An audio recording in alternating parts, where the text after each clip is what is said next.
public service, basic and secondary education, higher education, and of course, communications and digital economy. You are most welcome.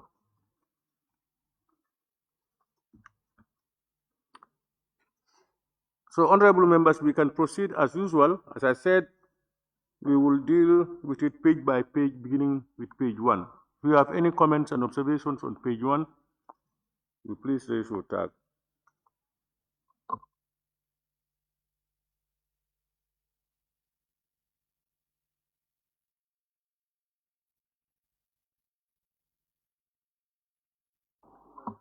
No comments? Honorable members, we move to page 2.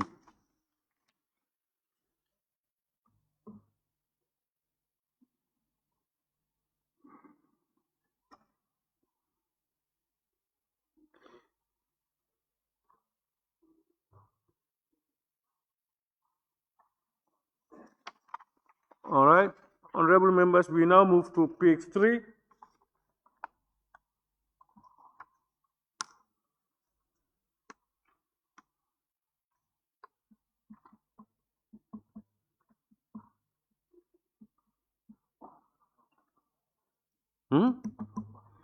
Honorable member for Bakau.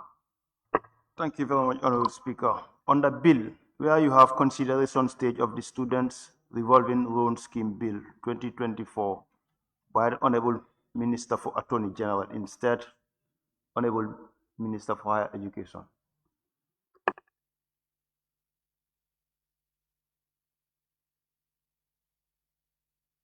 Honorable members, number 2, where you have on page 3, Bill Order 72 consideration stage.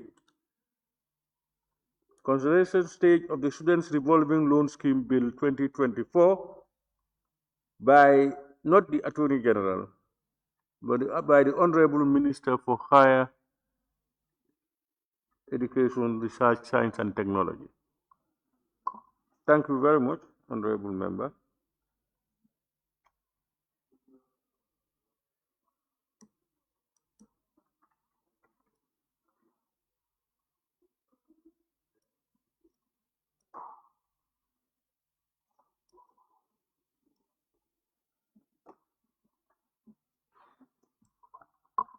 Any more on page 3, honorable members? We now go to the last page, page 4. Woolly East. Yes, thank you. I was looking at the last paragraph before adjournment. The next stage of the Students Revolving Loan Scheme Bill 2025. I think the title of the bill is 2024, and we should maintain 2024. When we come to the act, we will say 2025. You've seen it. Sani, the next. I have seen what you are saying. You said the second to the last paragraph. Just the next stage of the Students Revolving Loan Scheme. Yes, go ahead. Instead of 2025, we should maintain 2024. We are dealing with the bill, not the act.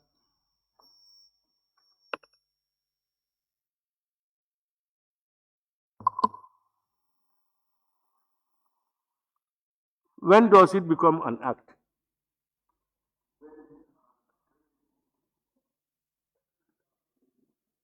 Not when it is passed. When it is passed, assented to, and of course gazetted. But what we are saying here is, you are talking about the 2025 or the 2024. Am I? That's what this is the difference, because here is 2025. The title is 2024. We maintain. But we corrected the bill, if I remember. We corrected the bill. Instead of bringing the bill as 2024, when then it was done, we corrected it on the floor here and said it should be 2025. That bill was 2025.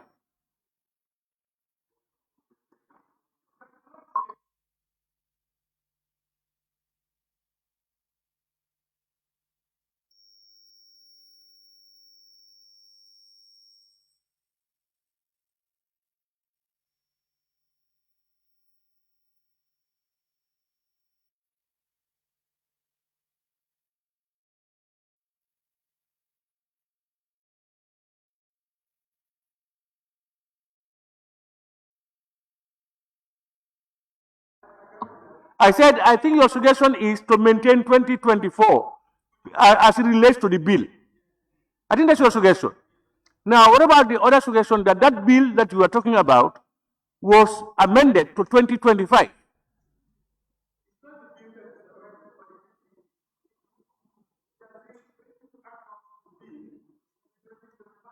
No. What we said was that what was on that on the bill itself there, those are the amendments we made.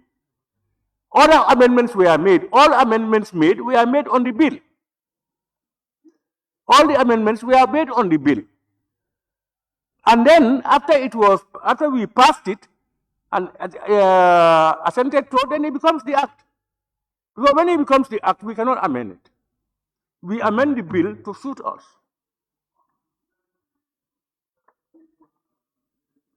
Pardon?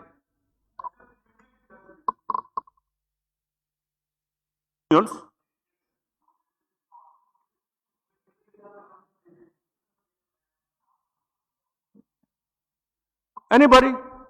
We agree that do we leave it as it is, or we go by what the honorable member for Woolly is saying? I think, yes.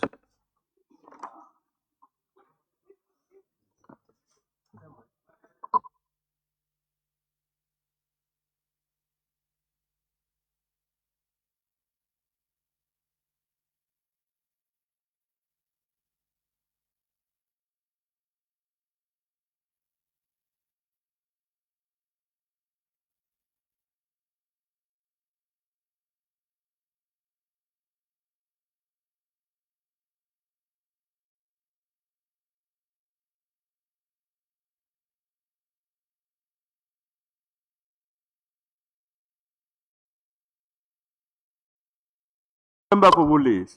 I think if we, yeah, we can move. Okay. Thank you very much. Any more honorable members? Any more on page 4?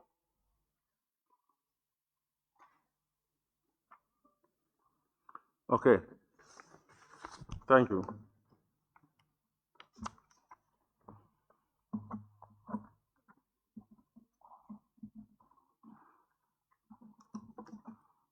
Honorable members, it has been moved and seconded that the record of votes and proceedings of the National Assembly sitting of Tuesday, 17th June 2025 be adopted with amendments. Those in favor, please say aye. Those not in favor, please say no. The ayes have it. Thank you very much.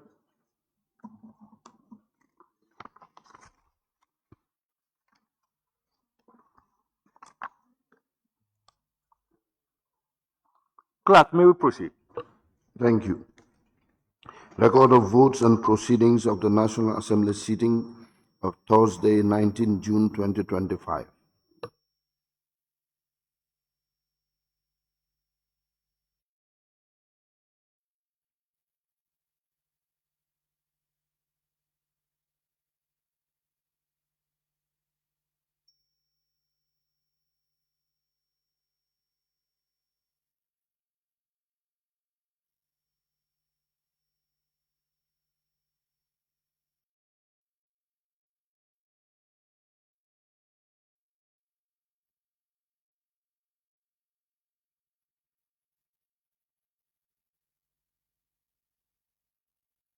Honorable members, the table officers acknowledge that some members are yet to have their copies. And because of printing technical problems. So they are saying we wait a while. I'm suggesting that we continue with the business. When another time when we come back, they can bring it and we pass it through. Because we cannot sit here to wait for copies. We don't know when it is coming. Honorable members, what are your opinions? We proceed, huh? We continue.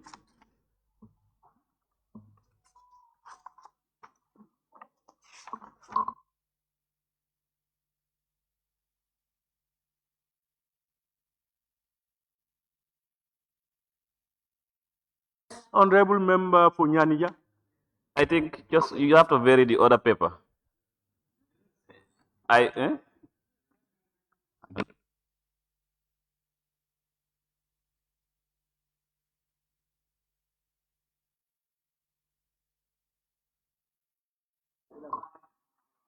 think we are passing it because it's not available.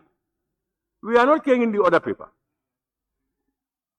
We are just continuing. Clerk, may we proceed? Thank you.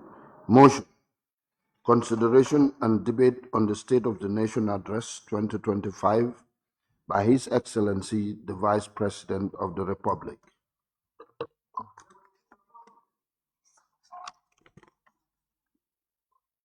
Honorable Member for Brikama North and Minority Leader. Thank you very much, Honorable Speaker. I rise on Standing Order 53K. Motion agreed by the Speaker to be a matter of urgency. And on that, Honorable Speaker, on 103:13, we create, with the exception of the Assembly Business Committee, and except by leave of the Assembly, no committee shall sit while the Assembly is sitting in a session. And that, Honorable Speaker, I'm seeking the leave of the Assembly to allow FPAC and PEG Joint Committee to sit during the session to meet by 1 p.m. today to finalize and adopt our meeting to be sent to the clerk office for printing so that it can be available to the members latest by Wednesday. Honorable members, you've heard the motion. The mover is seeking leave of this assembly to authorize them, the committee, FPAC, to sit during this session at 1 o'clock for them to finalize their report, which should be tabled here on Thursday. Any seconder to the motion? Honorable Member for Nyanija. Honorable Speaker, thank you very much. I think it's very important, and I second the motion. Honorable members, it has been moved and seconded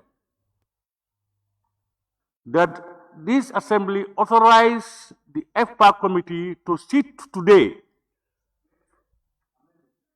Pardon? FPAC and the joint committee, FPAC and PEG, to sit today during sessions at 1 o'clock to finalize their report. Those in favor, please say aye. Those not in favor, please say no. The ayes have it. So, Honorable Minority Leader, you can sit at 1 o'clock with your committee members.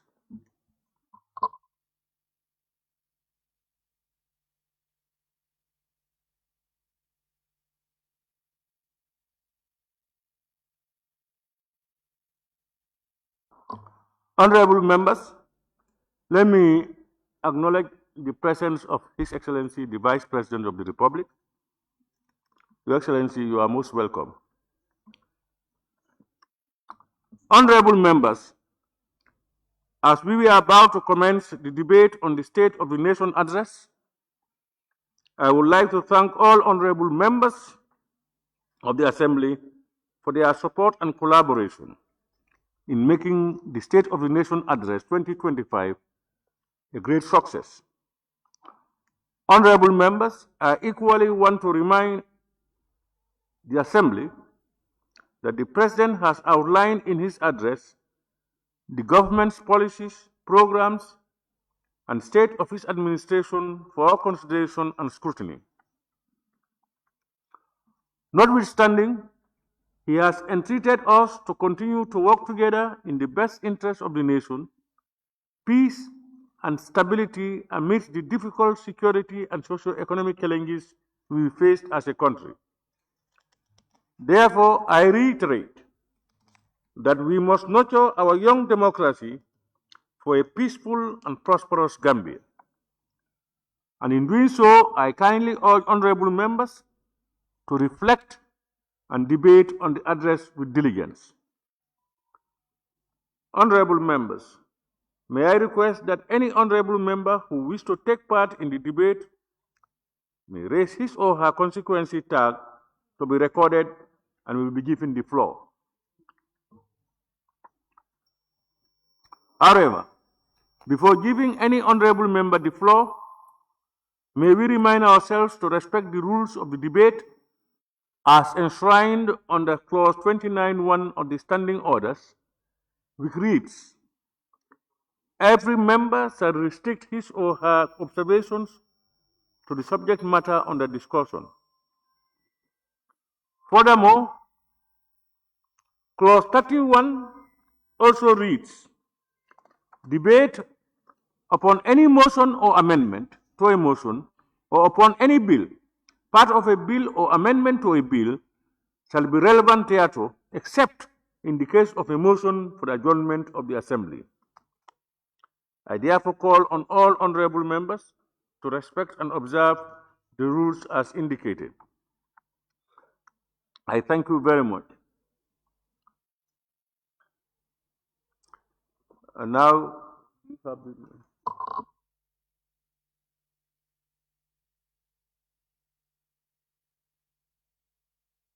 honorable members, I now call upon the honorable member for Bakau. Thank you very much, Honorable Speaker. Sorry, honorable member. Honorable members, if you want to participate in the debate, please raise your tags. Please.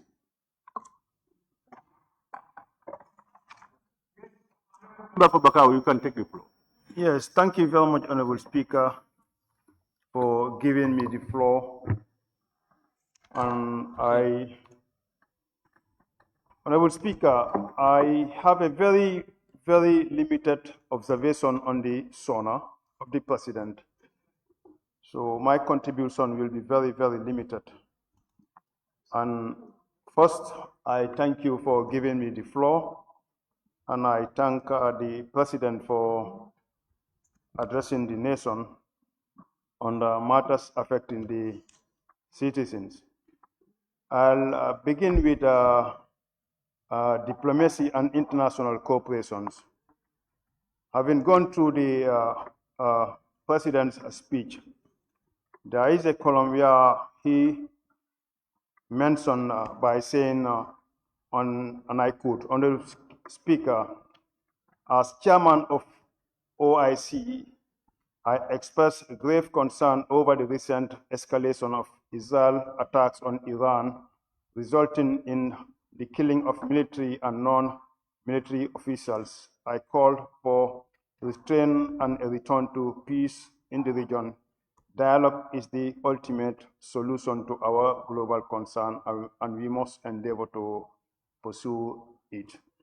Honorable Speaker, I want to ask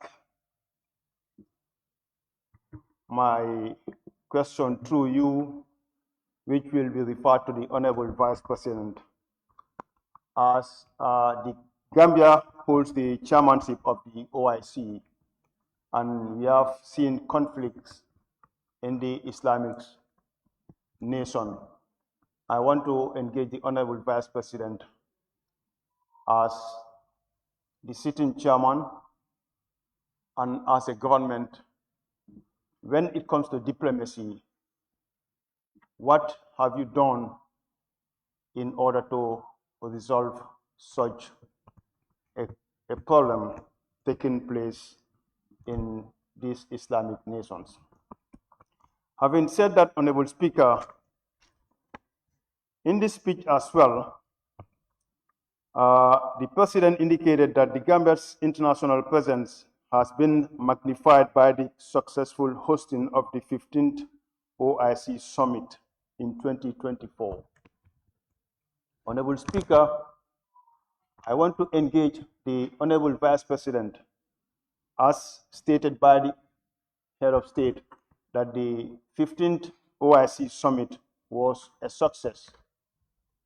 In my view, I would express this as a failure, instead a success, because having a number of member states in this OIC and the turnout of presidents that came to attend the OIC, when we talk of the member state, to me, I will describe it as a failure.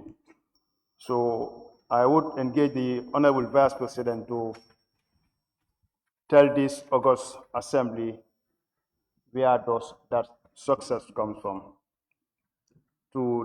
by the Honorable President's statement. Honorable, having said that, under legal and judicial matters, the President indicated that key achievements in the area includes the completion and tabling of the revised draft constitution, the passing of Victims Reparation Act. The President indicated that tabling the revised draft constitution was a success to his government. I mean, having said that, Honorable Speaker, I believe the constitution that is being stated by the head of state, a constitution which is prepared by few individuals, how does that qualify as a constitution? Do we express that as a constitution? The 2020 constitution, draft constitution, that was indicated, that should have been indicated by the President instead of 2024. So I express that as a failure. Honorable Speaker, through you, I want to ask the Honorable Vice President to explain to this august body, when we talk of the Constitution, there should be a consultation nationwide. And when we talk of the 2024 Constitution, draft Constitution, there was no nationwide consultation. So I don't call that a constitution. I call that a prepared draft constitution by few individuals. Honorable Speaker, in this statement, the President expressed, and I quote, "I am pleased to inform this august assembly that both the Victims Reparation Commission and the Anti-Corruption Commission established through legislation passed by this assembly will start commence in this legislative year."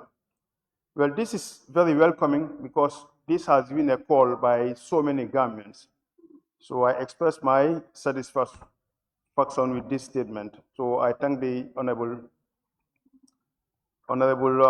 President for coming up with such action. Honorable Speaker, on security, national security as well. On page 9 of the statement, a new highway patrol unit is already in operation to enhance road safety. In addition, modern surveillance equipment worth $38 million is secured from the German government has been installed in the strategic locations to reinforce crime protection. I thank the government for coming up with such an initiation. So I thank the Honorable Excellency Adam Barrow for coming up with such initiation. With that few observations, Honorable Speaker, I thank you very much for giving me the floor.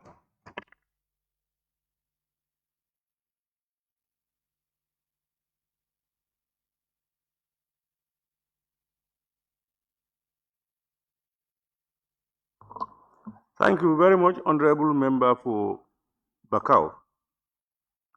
Honorable members, you'll observe that we have not put any time limit to the debate. Members are free to speak as long as necessary. Just that members should avoid repetition as much as possible. I now call upon the Honorable Member for Nyanija. Okay. Thank you very much, Honorable Speaker. And then I just want to thank His Excellency the President for fulfilling his constitutional mandate by coming to this August Assembly to address the nation. And of course, before departing, I also want to thank the Office of the Clerk for the way and manner the event was organized. It was historic, well attended, and of course, very well organized. So, Office of the Clerk and Office of the Speaker, thank you very much for the organization. We have definitely noticed some differences, and we want to applaud you for that. Honorable Speaker, moving on to the statement by the President, I think it is a well-delivered statement as far as I am concerned. Having gone through it, if delve with all the sectors as he highlighted from one sector to the other. And then, of course, what the government have done within the past years and where we are and what we intend to do with regards to law, with regards to policies, and of course, with regards to the welfare of the citizens that we serve. So, Honorable Speaker, in diplomacy and international cooperation, on page 6, paragraph 14, where His Excellency the President mentioned that he expressed grave concern over the recent escalation of suicide attack on Iran, resulting in the killing of military and non-military officials. Honorable Speaker, this is something which you know that touches my heart. I've been following recent international happenings within the Middle East, where we've seen blatant disregard for international law and, of course, blatant disregard for UN treaties and charters by the Israeli regime and, of course, backed by the so-called superpowers. That touches my heart, Honorable Speaker. Because whatever that we say here and whatever that we do in this world, let's remember one thing. Today you are powerful, you are calling yourself superpower or whatever. But there is only one superpower, that is the Almighty Allah. Somebody was powerful yesterday, you are powerful today, and somebody might be powerful tomorrow. Their time is coming.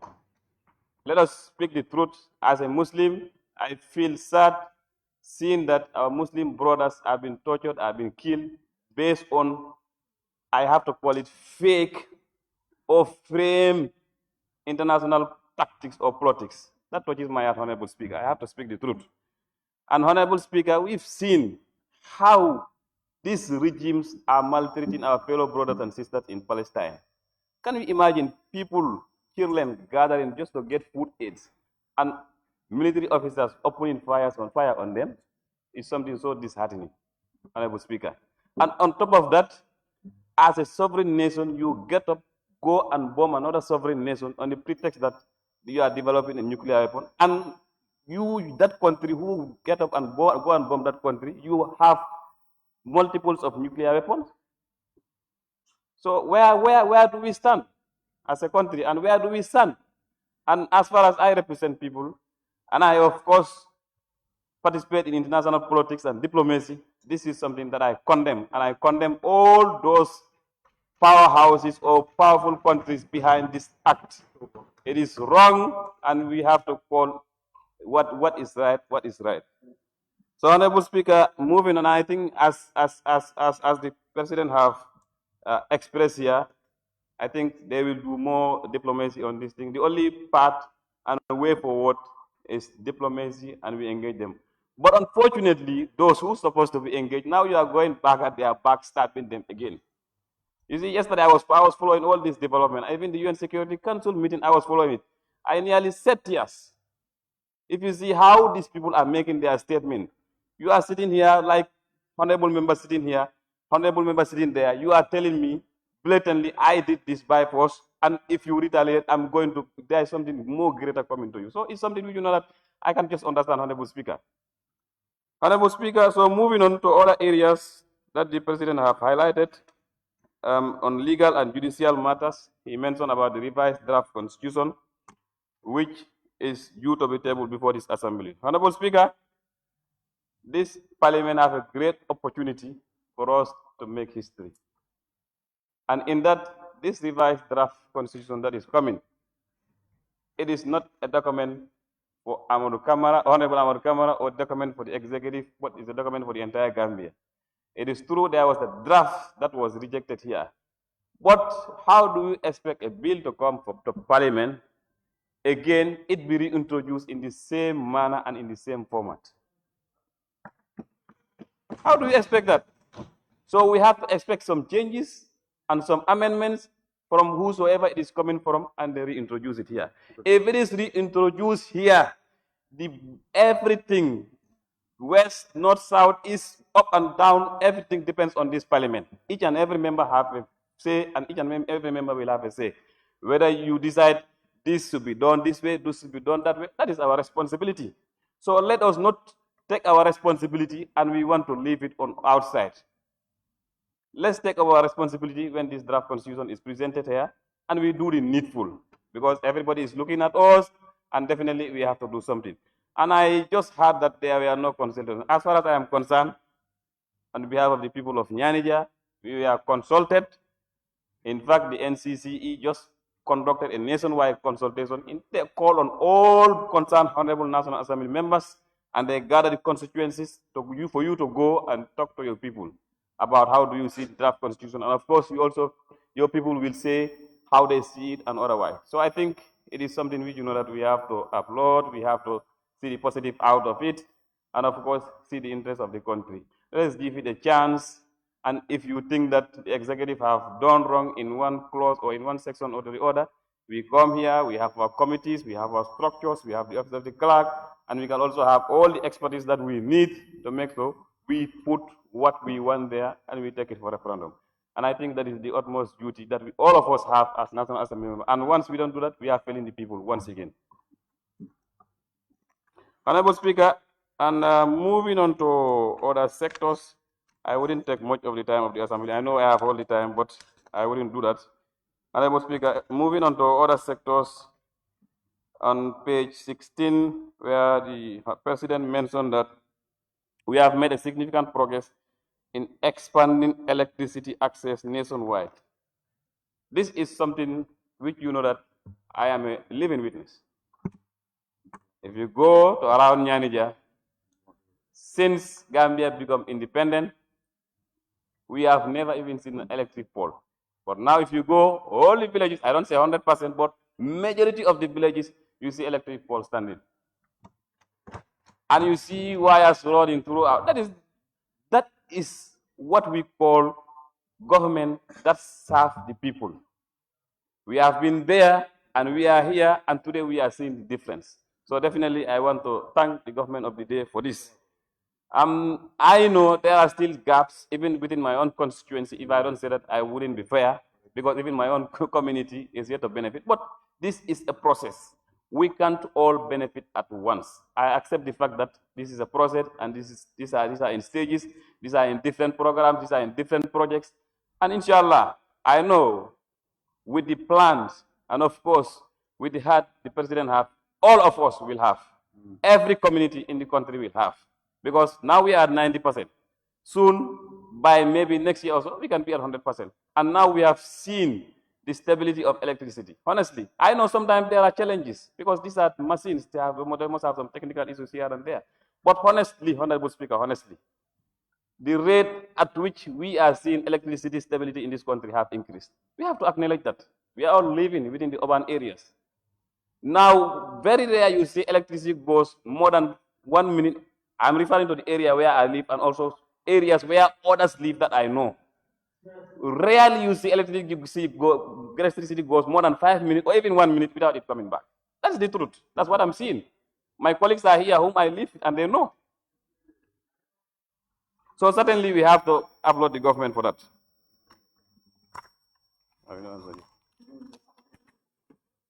So, Honorable Speaker, moving on to other areas.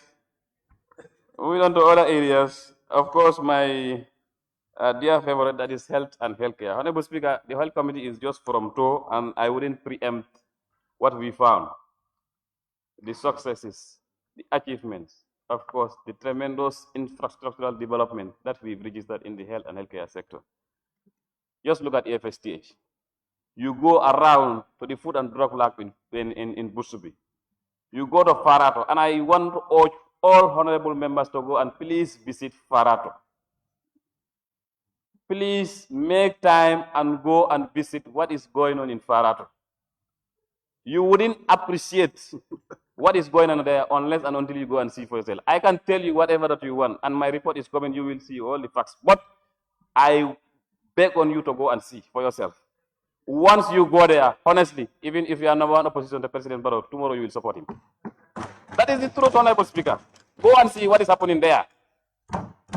You will see state-of-the-art hospital being built. I have been to Western hospitals. I have been to many hospitals, even within the sub-region. But what I'm seeing there, once that is ready, honestly, we will forget about complaining about health and healthcare sector. Because any problem that we have, because I know it will be fully furnished with the latest modern equipment with regards to health and healthcare service delivery. And that is a fact that is there, and the health committee is fully aware of that. We are fully behind that. And once we present our report, Honorable Speaker, here, you will see the difference. So, Honorable Speaker, going on to the provinces, you see, sometimes we need to go out and see for ourselves. That's why at the Bureau of Meeting, I said the health committee must go out and see what the government is doing with regards to health and healthcare service delivery. The government, some years back, like in 2023, they inaugurated some 5 health facilities. And you will be surprised, these 5 health facilities, you will see state-of-the-art equipments there, which you know that they are installed there. I can even tell you they are not even in some of the modern health facilities here. But we are not seeing it. People are not talking about it. You see, if you do good, even in the territory of your enemy, they will try to hide it. Go and see those facilities. I will give you an example. Go to Salikene. Go to Salikene. Go to Jim Fatima Job Health Center in Jokadu. That place was remote. If before you access health and healthcare facilities, can I observe you? Yes, please. I love that, please. Thank you very much. Honorable Speaker, for Salikene, as I'm speaking right now on record, I've sent it to Director of Health Services. The ceiling is falling down.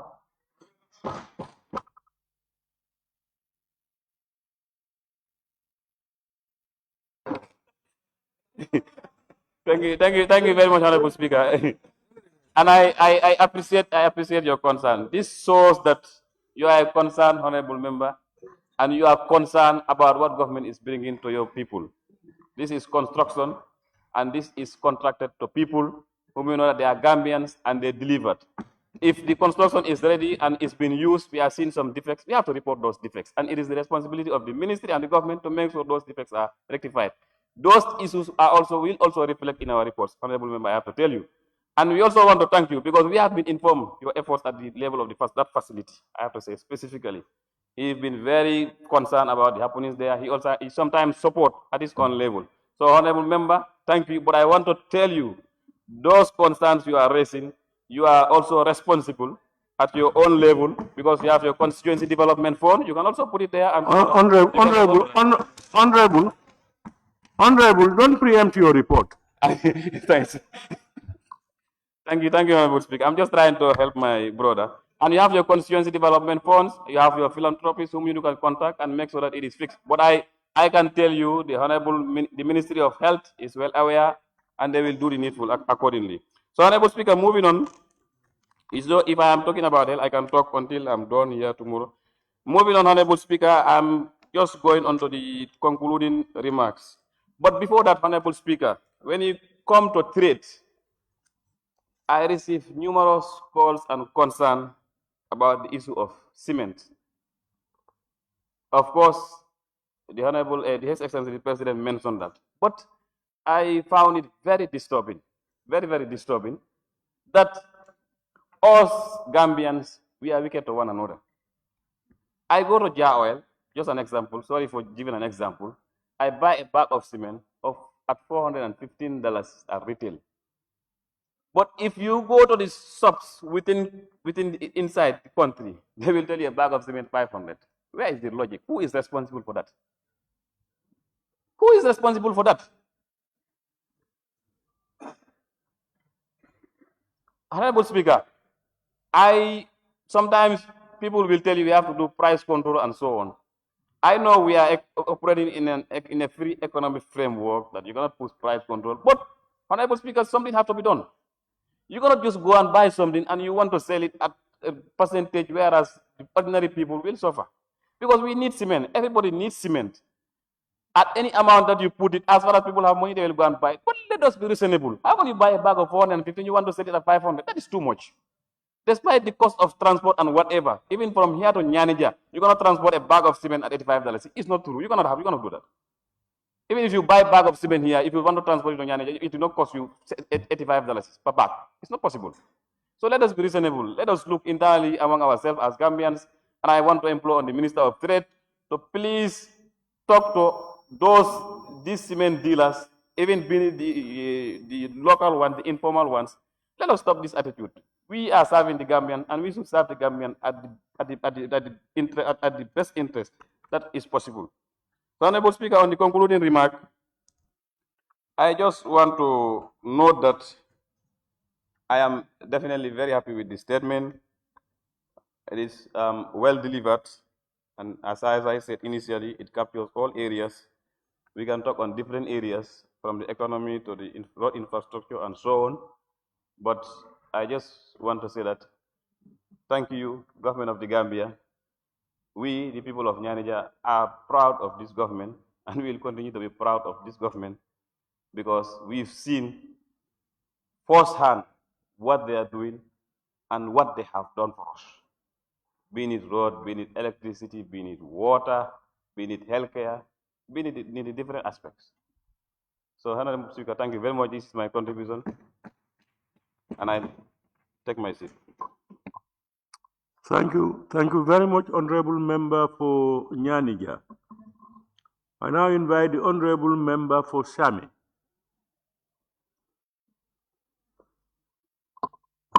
Thank you very much, Honorable Speaker, for giving me the floor. Honorable Speaker, I want to thank the Vice Presidents, Ministers, and their technicians present. Honorable Speaker, I want to thank the President for fulfilling his constitutional mandate. That is, once in every year, he has to come to the National Assembly and address the condition of this country. Honorable Speaker, if you look at the President's speech, it touches all the sectors, but it will be very difficult for one to look at all the sectors. You just look at the sectors that you want to deliberate on it, and you do so. Honorable Speaker, I want to start with national security. Page 8, when you look at it, Honorable Speaker, according to the government, their intention is they want to install CCTV systems along the OIC roads and strategic areas. That is a welcoming move, Honorable Speaker. That is a welcoming move because the world is changing. The world is changing. And when that happens, it will be very easy to be able to at least see some of the problems that happens on those ways. So that is a welcoming remark. Honorable Speaker, but where you cannot install that CCTV system, continuous patrol should be done in those areas in order to minimize those problems in those areas, like hard to reach areas. At the border side, sometimes it's very difficult. So those areas, they should try to prioritize those areas.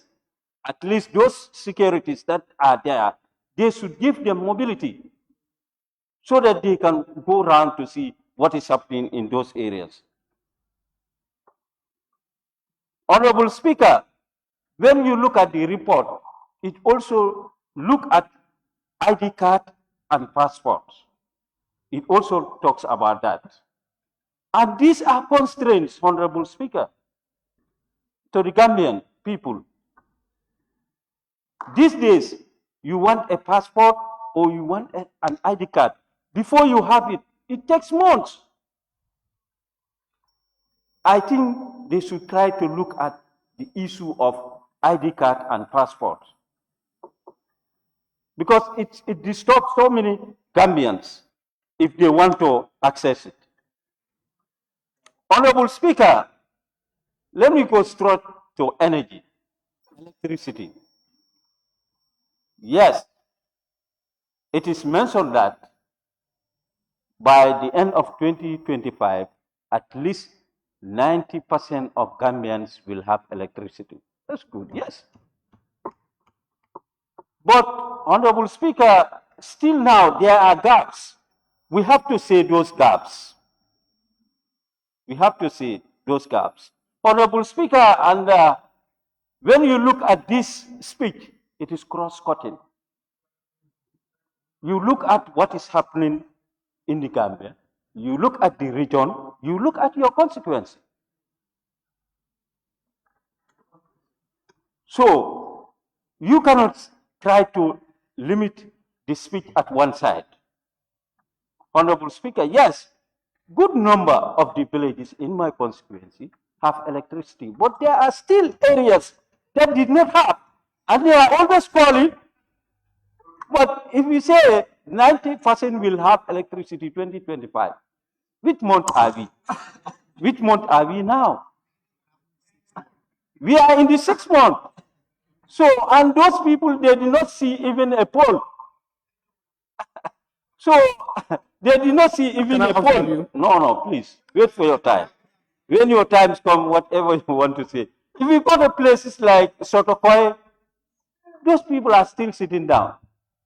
You go to Madiana, Fori, and go to other areas in Sami, they still don't have it. Yeah, it's a process, I know, but I have to say it. I thought that the report should look at least regionally and say the percentage-wise in the regions to see, yes, these regions 100% or this region 50%. I think it should be like that. And by consequence, also you put it in percentage-wise. That will ease things. Honorable Speaker, I want to look at agriculture. In the President's speech, Honorable Speaker, I mentioned that agriculture provides livelihood for the Gambians and play a crucial role in attaining food security, complementing and rural development. Honorable Speaker, yes, I think the government should empower individuals that definitely want to embark on rice production, especially the one in Bayaba, because that will create a lot of employment. Honorable, especially the one in where? In Bayaba, in my constituency. Bayaba. No, I'm not lobbying. That one is already there. That one is there. What am I lobbying? I just want the government to support. You see? It's not only that individual can do that. Because there's far more than a lobby in that. It is already there. So now, Honorable Speaker, I want the government at least to assist so that that place can progress. Because when it progresses, the youth in the Gambia, and especially the youth in Sami, will have employment there.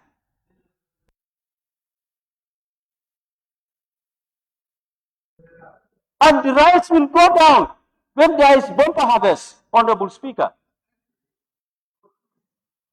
Please. Honorable Speaker, when you look at the report also, I used to say agriculture is not only crops, it's about crops and animals. I used to say that. But in the report, I have seen some improvement with regard to livestock sector. And that should continue because, Honorable Speaker, we should know that because of climate change issue, we should not only concentrate on crops, we should look at the animals. When there is an issue, at the other side, that is the crop, hence is climate change. But when we take care of the animals, Honorable Speaker, you will realize that. You will realize that definitely it will help the farmers a lot. So, and they should try to empower the livestock sector more. In fact, they should in fact provide even drinking points. It's an issue in certain areas. Yes, you are doing it. I have seen it in the report. But just to make it, Honorable Speaker,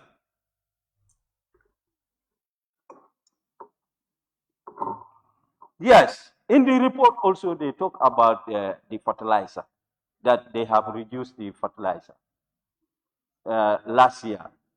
But we would want to know this year what the price fertilizer will be.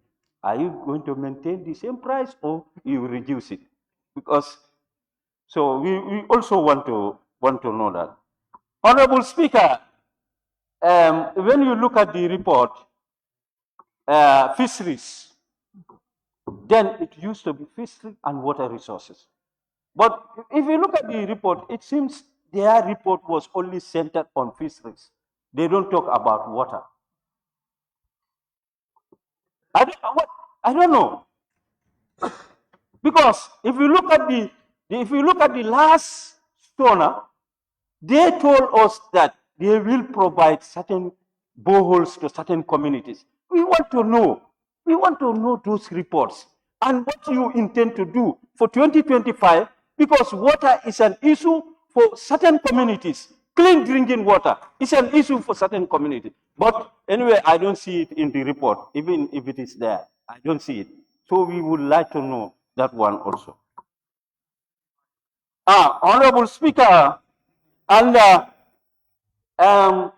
infrastructure and human capital development. Honorable Speaker, I'm suggesting, because if you look at that report, you have basic and secondary education, you have higher education there. Why not separate them to make it readable?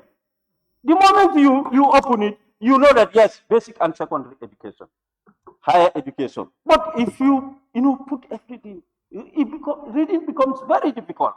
You have to search. You have to search for it. But if you separate them, the moment you open it, you go straight and see what is in that. What basic and secondary education have done for 2024, what higher education have done in 2024, and what they want to do in 2025. You see, Honorable Speaker, and yeah, I know, Honorable Speaker, I have seen some times ago in a report saying national launching of Gambia Madrasa Integration Strategy, GMIS, 2025 to 2029. Yes. No, I said I have seen it. It's all about education. Please, it's all about education. Honorable Speaker, point of order. Please, can you... Honorable Speaker, point of order. Point of order. Point of order, Honorable Speaker. Please. Who? Point of order. Who is rising to a point of order? Careless. Yes, the honorable member for Kiam. No. Honorable Speaker, I'm rising on order 17F. 17F. On simile interruption. While a member is speaking, all the members should remain silent and shall not make unseemly interruption. Honorable member is deliberating. An honorable member for Nyamina, majority leader, member for Kantora, and member for Nyamina West are consistently interrupting him. So please, can you please put them to the order, honorable speaker? Yeah, honorable members, you know, this parliamentary style of distracting people is usual. But I think we allow honorable member who is taking the floor, don't respond to these people. Make reference to me and then say what you want to say. There are some who may want to distract you. If you want to respond to every grumbling here, you will be distracted. Ignore them and say it. And honorable members, how many times have I said, and I continue to say, if you are speaking, you want others to listen to you. So if others are speaking, please, let's listen to them. Let's allow people to express themselves how they see things. When you take the floor, you can either agree or disagree with them. Please.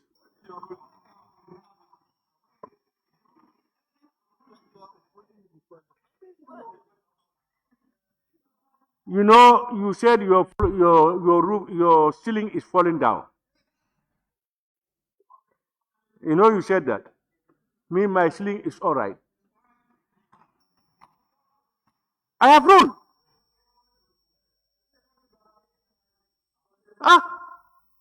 Which school have you been to then? I have made it very clear, that members should not interrupt. I have said it. What do you want me to do?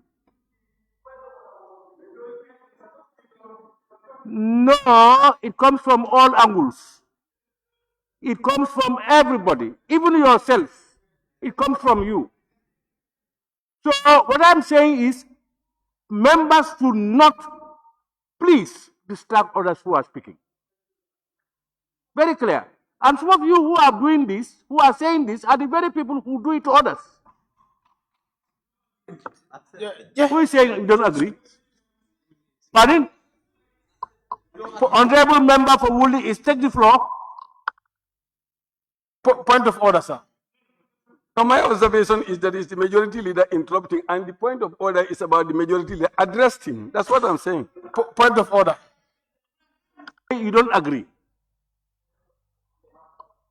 You said you don't agree. Addressing him, I am addressing all of you who do it. Because I have said it here, I have listened myself, I have heard not only the majority, a lot of other people were mumbling. A lot of them.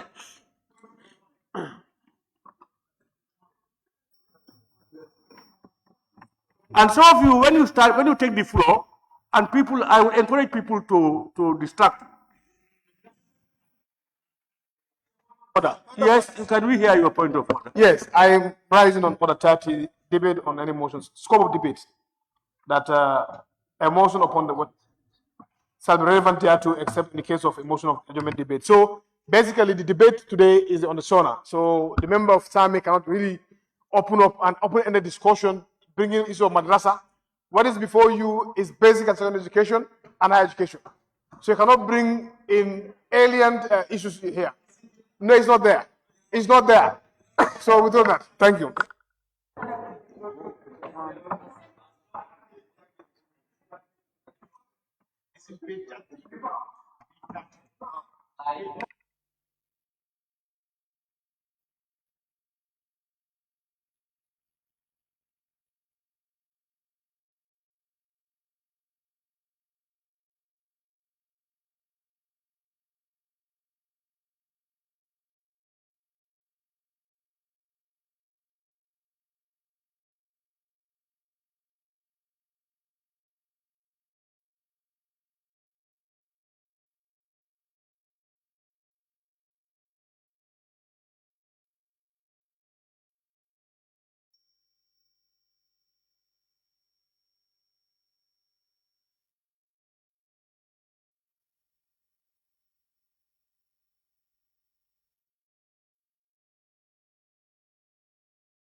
Honorable members, I was making references, I was also trying to cross-check against legislation and also best practices. In the President's address to Parliament, I don't know whether we can limit that to specifics. When the whole thing talks about the President shall address the government, Parliament on the government's policies and programs and the state of his administration. So if you look at the sector, for instance, agriculture, President may capture only 1, 2, 3 paragraphs. But that should not limit members to only those 3 paragraphs. It's a holistic approach to the whole thing. And I think members, so as they deal with the address of His Excellency as regards the administration of this thing in the Gambia, we want members to reflect as wide as possible. And then the Vice President and the Cabinet will be here to address some of the concerns that we are not addressed and that you will address them.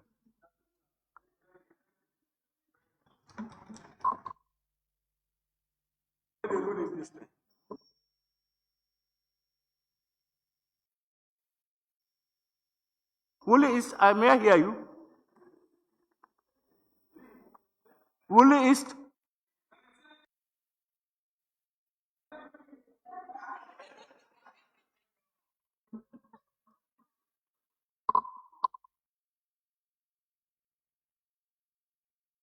Wuli East, I don't rate you the same as Central Body. And I don't want you to fall down to that level. No, when it favors you is good. And when it doesn't favor you is bad. That's not justice. It's always when it doesn't favor you that I am out of the way. And anytime, even if I am out of the way and it favors you, it's okay. Honorable members, can we continue? Honorable member for Sami. Thank you very much. Continue? Honorable member for Sami, I want you to ignore distractors. Please, you address me and go about your... Thank you very much. I always address you. Is they are the one who just make their side talk. Honorable Speaker, thank you very much. I just want to refer the members to page 30 of 49, number 138. There it said, the statistic highlight our steadfast dedication to removing obstacles, enhancing access to quality education, and fostering opportunities for every Gambian child to excel. Honorable Speaker, even if we look at this, we are not saying that our education system is not going fine. It's going fine.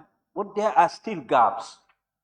And as I put it, I said, when you are looking at a report, you look at the whole country, look at the region, look at your consequences. There you will know whether you are progress or not, or whether what you achieve or not, or what you don't achieve. If you go to some of these schools, some of the senior secondary schools, region science is a problem. Students want to do science in high schools, in some schools, it's a problem because there is no science lab. So those are gaps. We have to say those gaps. Even the whole region cannot have it. At least a region have it. Or let's say a constituency where there is one senior secondary school, have a science lab, have a good science lab for those students to go there. But if a constituency where there is no proper science lab there, and they want to do science, Honorable Speaker, and we all know accommodation is a problem in certain areas. So, Honorable Speaker, that came to my mind.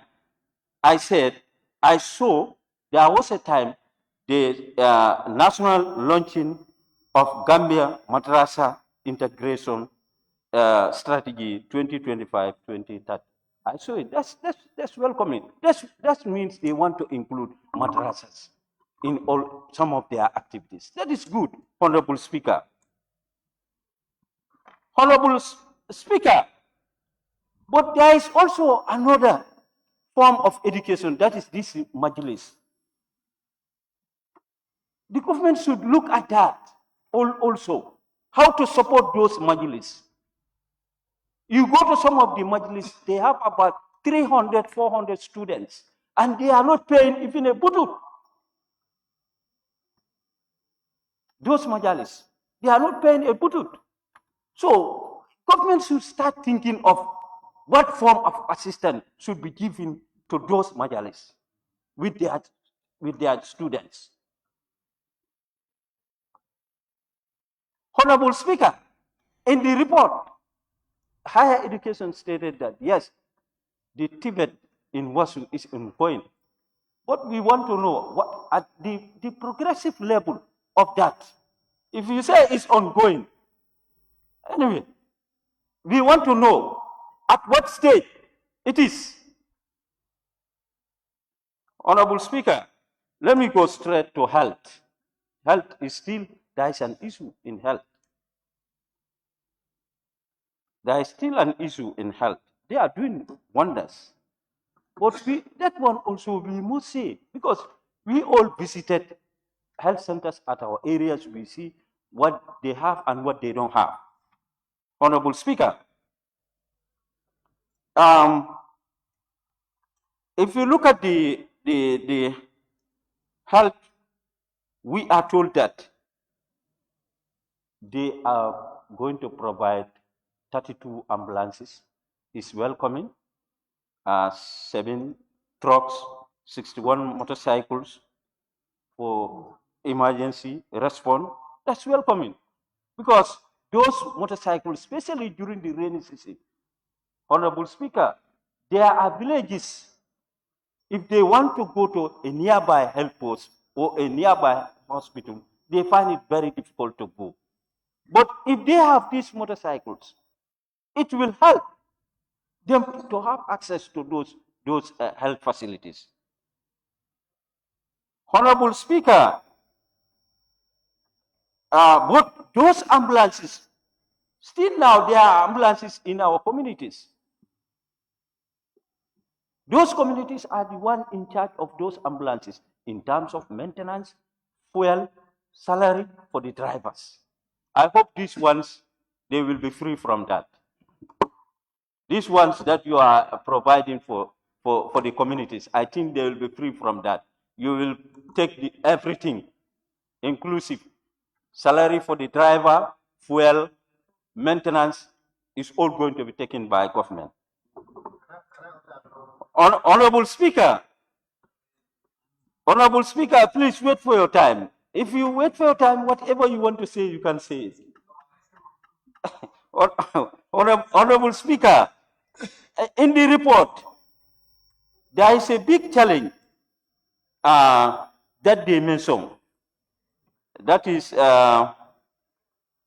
shortage of health personnel. And this affects the rural people. We visited a health post in Gisari. There is only one nurse. One. And this affects us. So now, I think, Honorable Speaker, what the ministry should do, let them try and look at people who have the qualification and they are ready to go and serve hard to reach areas in those health posts. But even my own constituency in Sam Medina, there is only one nurse. When he travels, it's a problem. And he must travel. It's human. He must have problem. So there should be at least 2, 3, 4. They should look at that. That's an issue. Honorable Speaker, gender, children, and social welfare. In the report, it is stated that there is a budget line that's going to take care of vulnerable persons. That is 161, page 35, number 161. That talks about there is a budget line that they want to look at the vulnerable person, that is orphan, elderly, female-headed house. Honorable Speaker, there was one day I was just sitting on a highway. A lady came, started begging. It's very young. Say, I want to now, I'm looking for something so that I can go home and cook for my kids. You see, these are very good initiatives. But let us try and look at those who are in need of it. Who are in need of it. Let us reach to every corner to look for these people. For every corner and look for these people. Honorable Speaker, concluding remarks. Honorable Speaker, in 198, number 198, the President talked about we need partners. Yes, we need partners. We need partners. But no matter those partners are giving us, the responsibility lies on us. It lies on us. So we have to try and change. Honorable Speaker, in number 113, there also the President talk about that. Let's put Gambia forward. We have no other place except Gambia. That's why I'm not going to talk about the Constitution. Hence, the Constitution is on the agenda. I'm not going to talk about that. So,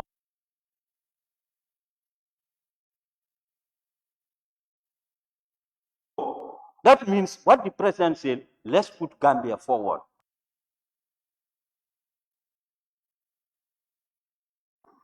Nobody put you here. It is your people who put you here.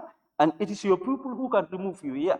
So you are here for your people. Listen to your people. So thank you very much for giving me the floor. Thank you.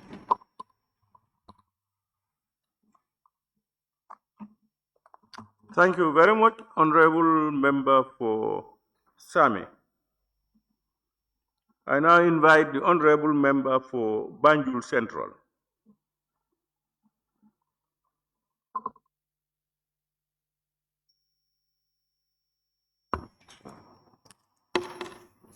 Thank you very much, Honorable Speaker.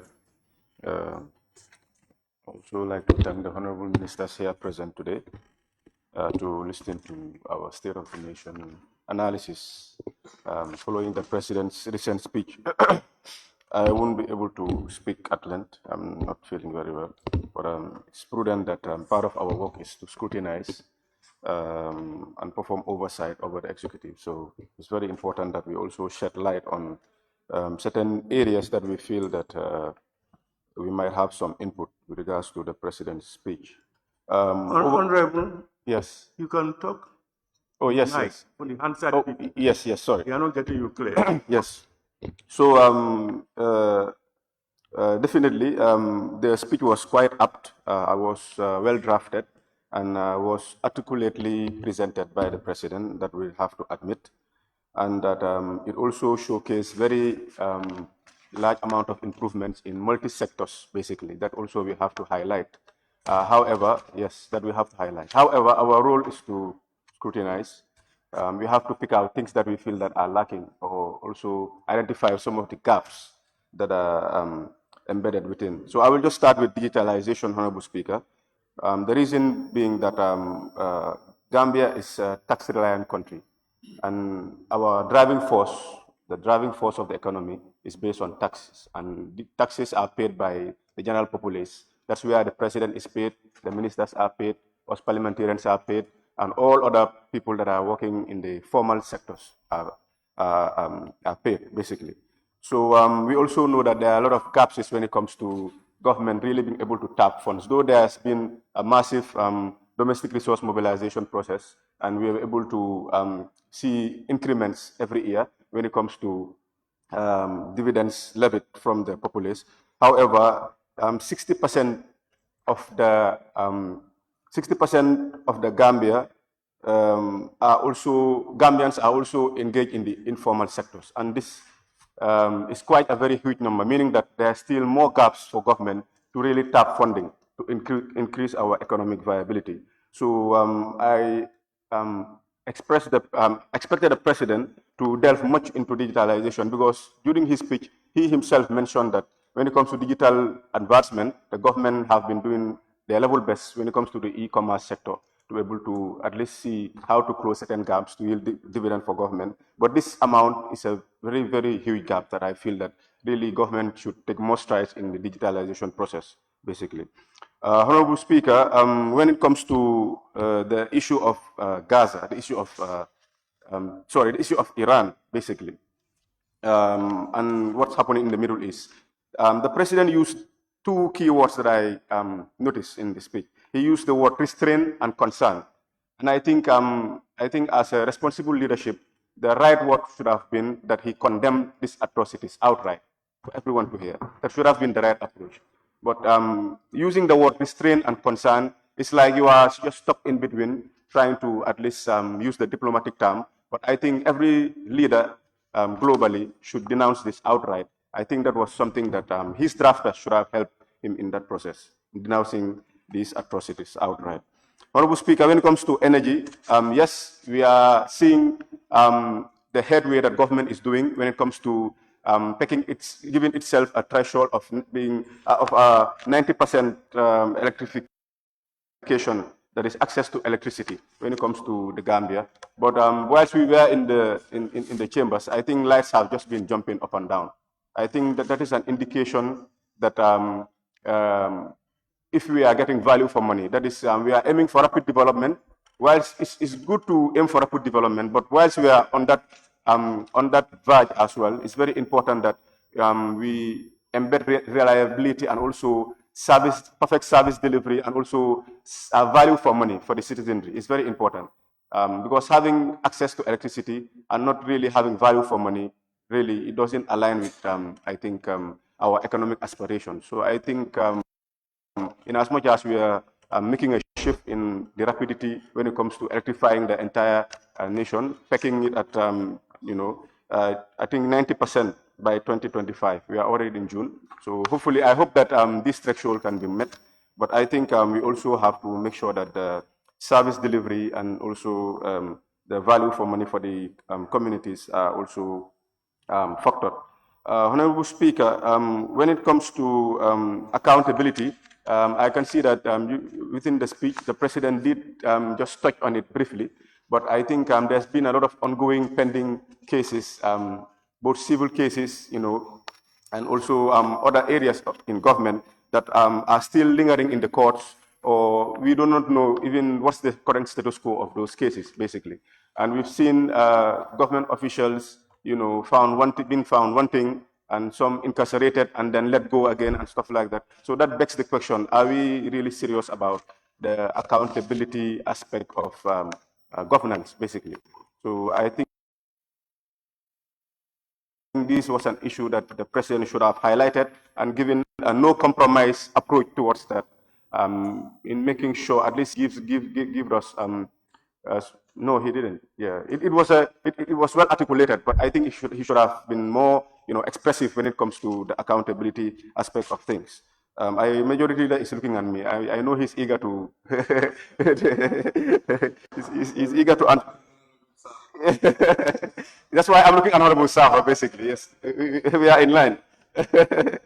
Yes, when it comes to security sector reform process, I think this thing has been ongoing for quite a while, and we'll all agree, both side of the caucus can agree that Gambia really is not very safe. because the crime rate every single day, you will the first thing you will see on the internet is someone has killed someone, or someone has stabbed someone, or road accidents, frequent road accidents, and stuff like that. So these are issues that beg the question: where exactly are we? What's the status of our security sector reform aspect? You understand? Because so when we say reform, it has to confine with the realities on the ground, basically. So we cannot see when it comes to realities, we cannot see frequency when it comes to these things happening. And we have been made to believe that there's really reform processes taking place. So this is just a question to pose to the relevant ministry to help us when it comes to that. And also, we've been also seeing a large influx of people entering this country illegally without no documentation, without anything. So these are areas that really I wanted to highlight because I would have loved the president to really highlight in depth on these issues. Though it gives an analysis as to the government's programs and policies, but it should have been more specific on certain areas that are really of concern to the general public, basically. So when it comes to inflation, Honorable Speaker, our domestic productivity is quite low.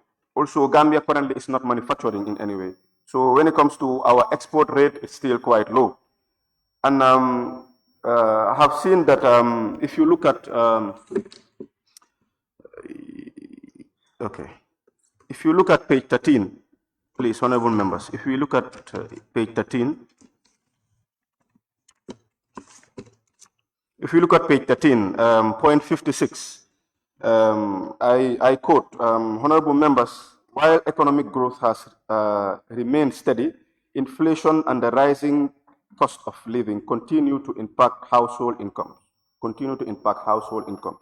In response, the government has implemented salary reviews for civil servants and social protection programs to alleviate the suffering of low-income earners. The reason why I highlighted this, Honorable Speaker, is when it comes to the public service, yes, we are part of those that we are advocating for salary increments, which is very important. And currently, our deficit is $6.7 billion. That begs the question, Honorable Speaker, it's very important that we make these increments, but also are we factoring the inflation rate when it comes to the economy? Are we factoring these things, these increments, basically? Are we doing it just for the mere fact that people are advocating for it? Do we do it whilst aligning it with our economic viability? If these processes are possible, and because we're going through debt distresses and we are taking loans every year, we are burdening ourselves with more loans. We are entering into concessions here and there. So my worry really is the future really prudent when it comes to our inflation sustainability? Though based on the statistics, we have to go by it because it's a statistics they have given us. So we cannot play it down. Basically, they say that there's been a decline in our inflation rate. But this begs the question, because if you ask the everyday Gambian how the country is faring or how do they see themselves in some of these policies or programs that have been made on their behalf, they'll be like, they are not getting value for money. In as much as salaries are increased, if at all the inflation also is not at par with that, basically, it's like you're still not getting value for money. Prices will still be high, your salary will increase, but still things will be very difficult for you to manage and save for the future, to save for expenses like medical expenses, among other things, that even an everyday household needs, these amenities to be able to survive.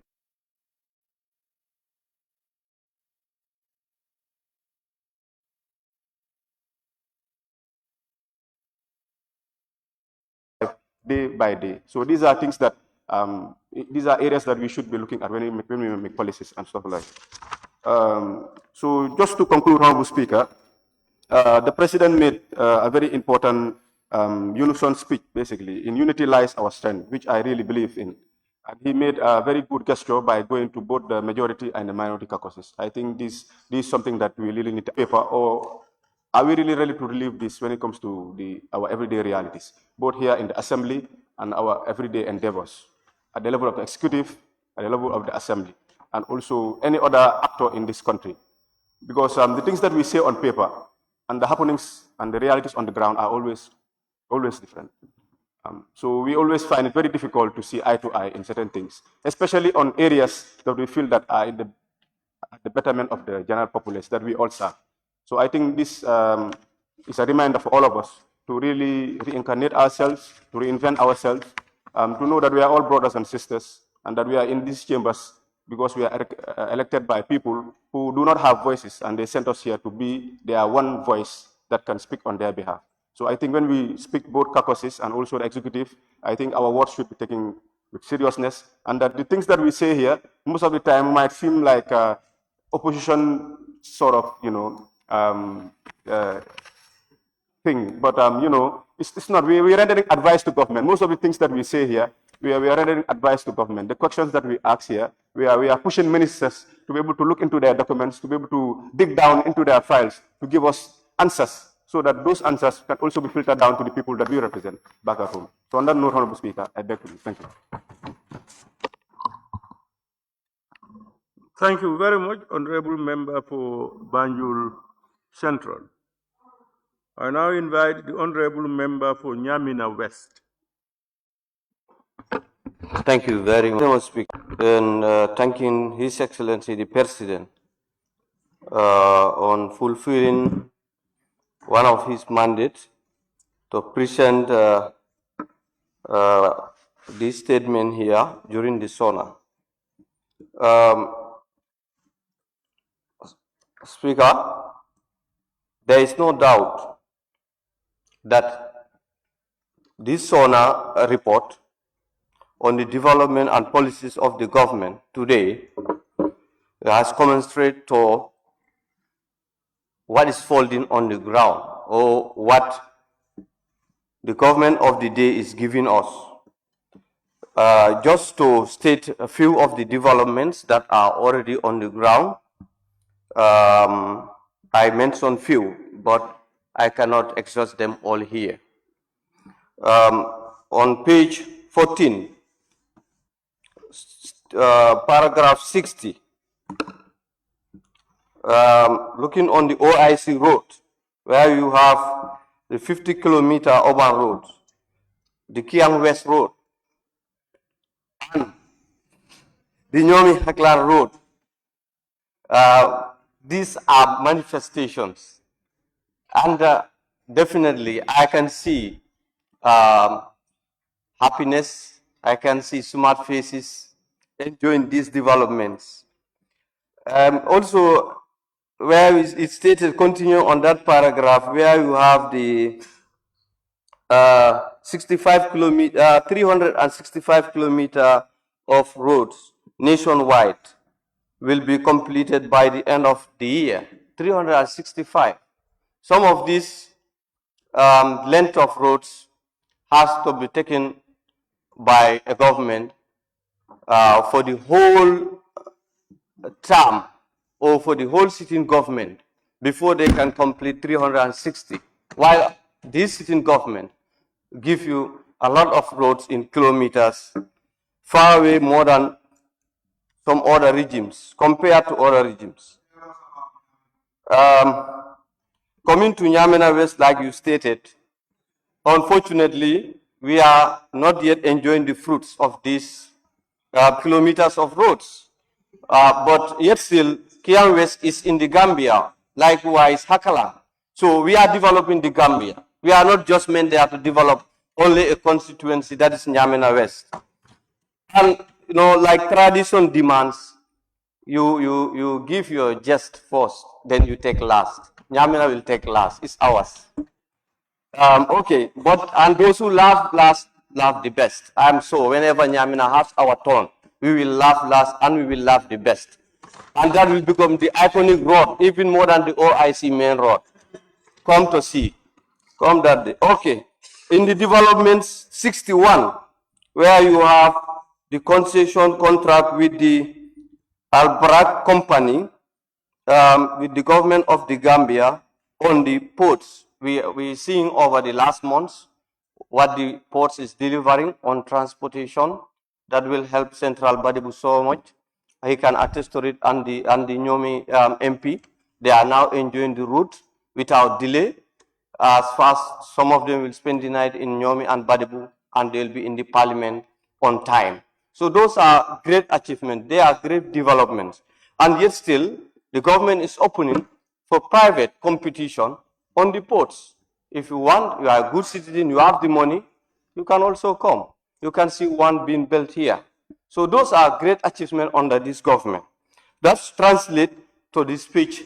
Like I said, some of them are saying that this speech is not translating to what is on the ground. Just to mention few. If you turn also, you will see the GIA profitable, $14.8 million for the first time. These are great achievements that we cannot ignore. These are developments. Now look at the electric expansion as mentioned by Honorable Nyanija. He's now enjoying electricity in Nyanija, which we were deprived. And Nyamina is one. In the first government, the second government, we were deprived of electricity. And yet still, as we are hoping.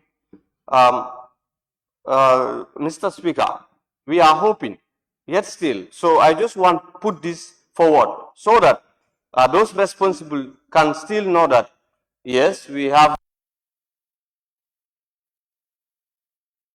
the poles erected, we have the wires, but yet now, as Amadou mentioned, the electricity in the Nyamina is not yet on. Noting that we are on the highway, that is the Trans-Gambia, seeing where Choya is Dalaba, Kumbani on the highway, but yet still, we don't enjoy electricity. But we are hoping. Good. Those who love last love the best. In electricity still now, 23 megawatts in Jambu on renewable electricity. This is a major development for the government. So there are also, the network also is to be separated in two divisions where you will have the water and the electricity divided. These are major developments that we are seeing just right in front of us. So that we cannot debate and say no to. Another major achievement in the provinces at our end is the Lumo in Wellingaraba, which connects from the Casamas region to the LRR, and then it's an economical boost. We commend the government for coming to our aid at this time on the Lumo, and this I definitely recommend for the government and the ministry concerned to emulate in other places like Farafenye, Wasu, and Sare Bojo, because these places are definitely good places for revenue collection and economic boost. Migration also is very important when it comes to these areas.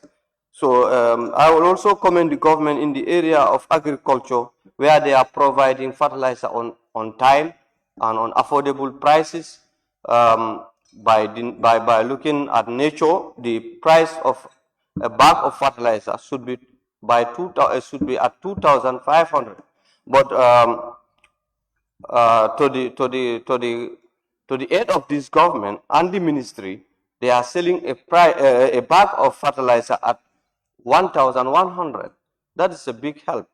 And some of us are just sitting, not taking the advantage, while foreigners or other people will take the advantage of those prices. They will snatch these things from us and they will make the best use of these things outside. So I urge the farmers and all those who are playing in the agricultural field to take the advantage of these best prices so that they will collect the fertilizer before.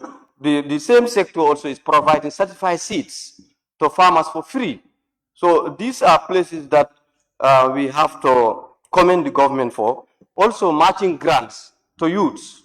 We have seen it here throughout the length and breadth of the Gambia. And there is no marginalization or saying that you are not fit for purpose. We just develop criteria. You follow the criteria. When you win the matching grant, you are given to. And then they are encouraging rice cultivation to private citizens and private organizations. Some of we know a citizen won here a big grant for those, and it was Gambians that went after him until he was fed out, he had to send it back, which is not good. We have to support each other and cherish each other. I upload all names also to copy Honorable Central Badi, who is doing a lot in the agriculture. He even sells rams during Tobaski. He has his orchard, he has his gardens, and he eats what he grows and he grows what he eats. So we have to emulate Central Badi for that. But he also knows what the support that he is getting from this government. You have to be fair to your NAMs and explain them the road. The same ministry has built 5 abattoirs and also have built 5 livestock centers for meat for butchering animal selling meats, and also pastoral equipments are shared by the CPCU, where I was opportune to attend through the committee and my able chairman, Honorable Opanyomi. I have to say thumbs up. The committee also is doing a lot with the ministry. With the support of the parliament, we are giving them some help on funds to be able to do some of these projects. In the health sector, we have seen the ministry and the government are putting up emergency treatment centers. And they also put in blood testing centers or diagnostic and imaging centers. They also put food and drug quality control laboratory. This is very important because some time back the Gambia, on all sectors, will have to depend on outside countries on testing drugs and foods, especially in our neighbor country, Senegal. And it normally costs the government a lot. So these are laudable supports. And we also know that the government of the Gambia, through the Ministry of Health, have also purchased 5 X-ray machines that are installed in various major health centers, 22 new ambulances that are recently distributed. These are different from the community ambulance that we have mentioned here earlier. And then one now mentioned that for his community ambulance, they take care of the fuel and the salary of the driver, which I say not to read because my own constituency in Nyamina West, today it is the Ministry of Health, I think through their partnering with Riders for Health, they are taking care of my 2 ambulances in Nyamina. So I see no reason why your ambulances that you have to take care of them. See the minister if you are doing so. And the same ministry have purchased 61 motorbike as mentioned earlier and it's been distributed. So these, among others, are major developments that translate from this to this report. I see no reason why a honorable member will stand here and say this report does not translate to what is on the ground. Seeing how Gambia is transforming today. My major focal point will be on the policies that are mentioned on this booklet. Now, if you go through this booklet, you are going to see some policies that will address policies on immigration, because some of these sectors, their policies are long overdue for checking and then review. You can also look at policies on the fisheries ministry on fisheries in the Gambia. These are policies on land issues. These are policies that long overdue should have been reviewed. But through the able government today, we are reviewing great policies to take the bull on the horn to see that the Gambia is moving forward. Because you cannot move this country without good policies. And this is what this government is standing for. And I commend the government for coming with good and laudable policies like the cybercrime and also on how children use the internet. These are very good policies. The data protection policies that the government is bringing. You know, you have also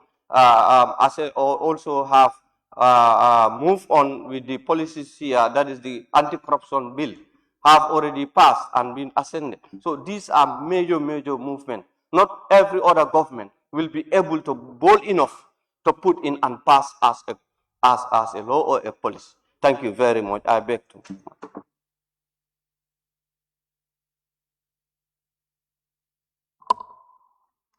Thank you very much, Honorable Member for Nyamina West. I now invite the Honorable Member for Sanime.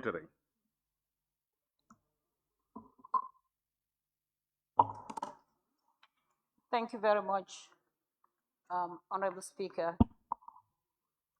And Honorable Speaker, I'll have to thank His Excellency the Vice President of the Republic of the Gambia for being here with us with the members of the Cabinet, the Honorable Ministers, for fulfilling their constitutional mandate from the day of SoNA, which was on Thursday, to today, Monday, where we will deliberate on, members will deliberate on the address of His Excellency the President of the Gambia on the SoNA. Honorable Speaker, having said that, I will go straight to the point. I'm talking about the observations that I've done on the SoNA, where I will start with the legal and justice matters, judicial matters rather. Honorable Speaker, with the legal and judicial matters, on page 6 of 49, where you have the Minister of Justice made significant strides in 2024 by reinforcing the rule of law, protecting human rights, and ensuring justice for all. And where it continues, that key achievements in this area include the completion and tabling of the revised draft constitution in passage of the Victim Reparation Act. With regards to the draft constitution, Honorable Speaker, I cannot even digest what the president is trying to talk about here with regards to the draft constitution, because this is a draft constitution which is still hanging in the air like a parachute. It is in the parliament, but one foot is outside the parliament. And this is my opinion. And members have been consulted, yes. People have been consulted within the regions, yes. But then the draft constitution is in the parliament, yes. But what is stopping the draft constitution to come to the parliament fully to make sure that what Gambians are yearning for, to make sure that we have good laws, we have the draft constitution become into a law as expected by the Gambians. So I cannot definitely digest the draft constitution as alluded by the president in the SoNA. And again, Honorable Speaker, on the national security, the SoNA spoke about that the president said he submits that he recognized, or they recognize, the remarkable transformation of our security and armed forces today. They proudly exhibit and respectfully degree of professionalism. Yes, that's correct. But then it continues here on page 27, where in collaboration with the Minister of Works and Minister of Interior is reviewing the motor traffic and introducing appropriate action against road offenses. Yes, Honorable Speaker, I agree with clause 27 of page 7 on the national security. But then on 27 of the national security, where it talks about the traffic, the regulation of the traffic, coming up with the regulation of the Traffic Act to introduce appropriate action against road offenses. Honorable Speaker, looking at Sukuta Salaji Junction, main junction, commonly known as Sukuta traffic light.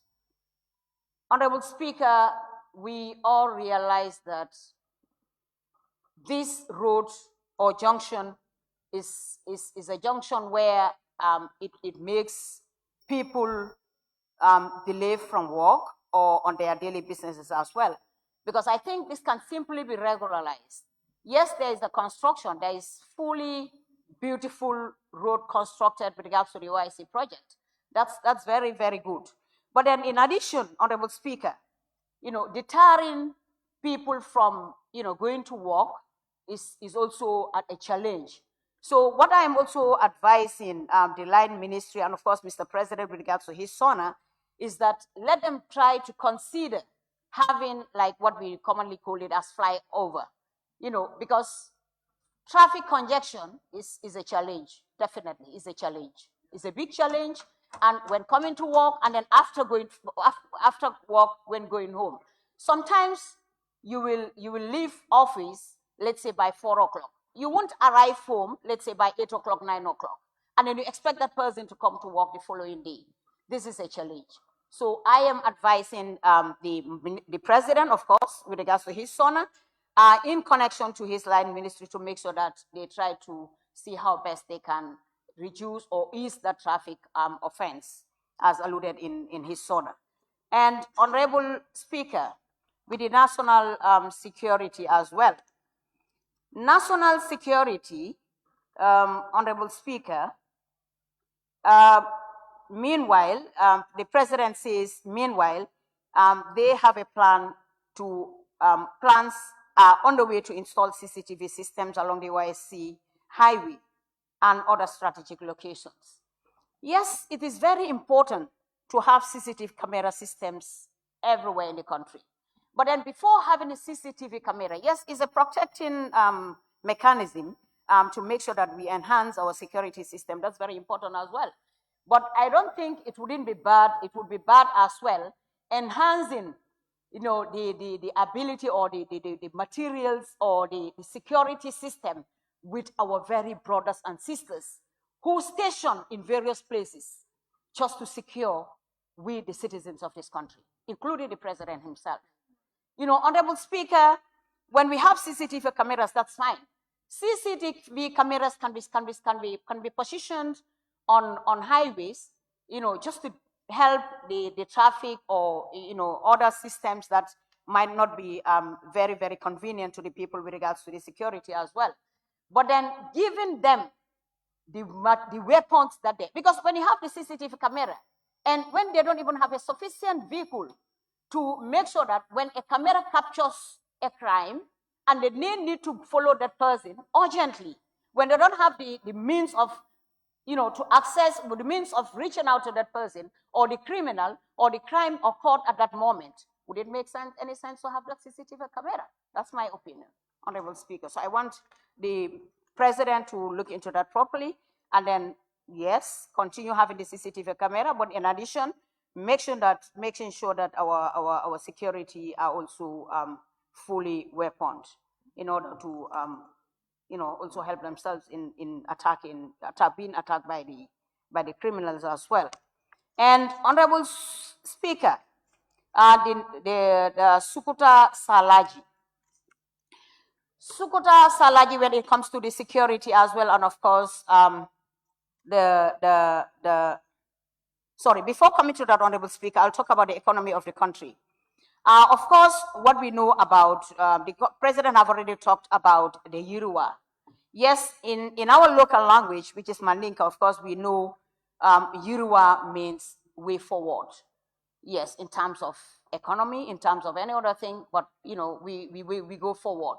But then Yoruba, Honorable Speaker, I think this is completely far from the word, the actual meaning of Yoruba, when the prices of our commodities, essential commodities are hiking every day. Yes, you can have Yoruba in any sectors, but I don't think you will have full-fledged Yoruba when the essential commodities of our country is hiking every day. You have Yoruba in construction, fine. You have Yoruba in other sectors. But when you don't have Yoruba with regards to our food and food services of this country, Honorable Speaker, I cannot digest that you'll call it Yoruba as a country. So I want the president to look into that properly. Thank you very much for having that idea too. So Yoruba, yes, you can have it in a sector, but I would like the Honorable, His Excellency the President, to look into this properly, to fulfill the word Yoruba in implementing it in also the food and food services or the essential commodities that are very, very expensive in the Gambia.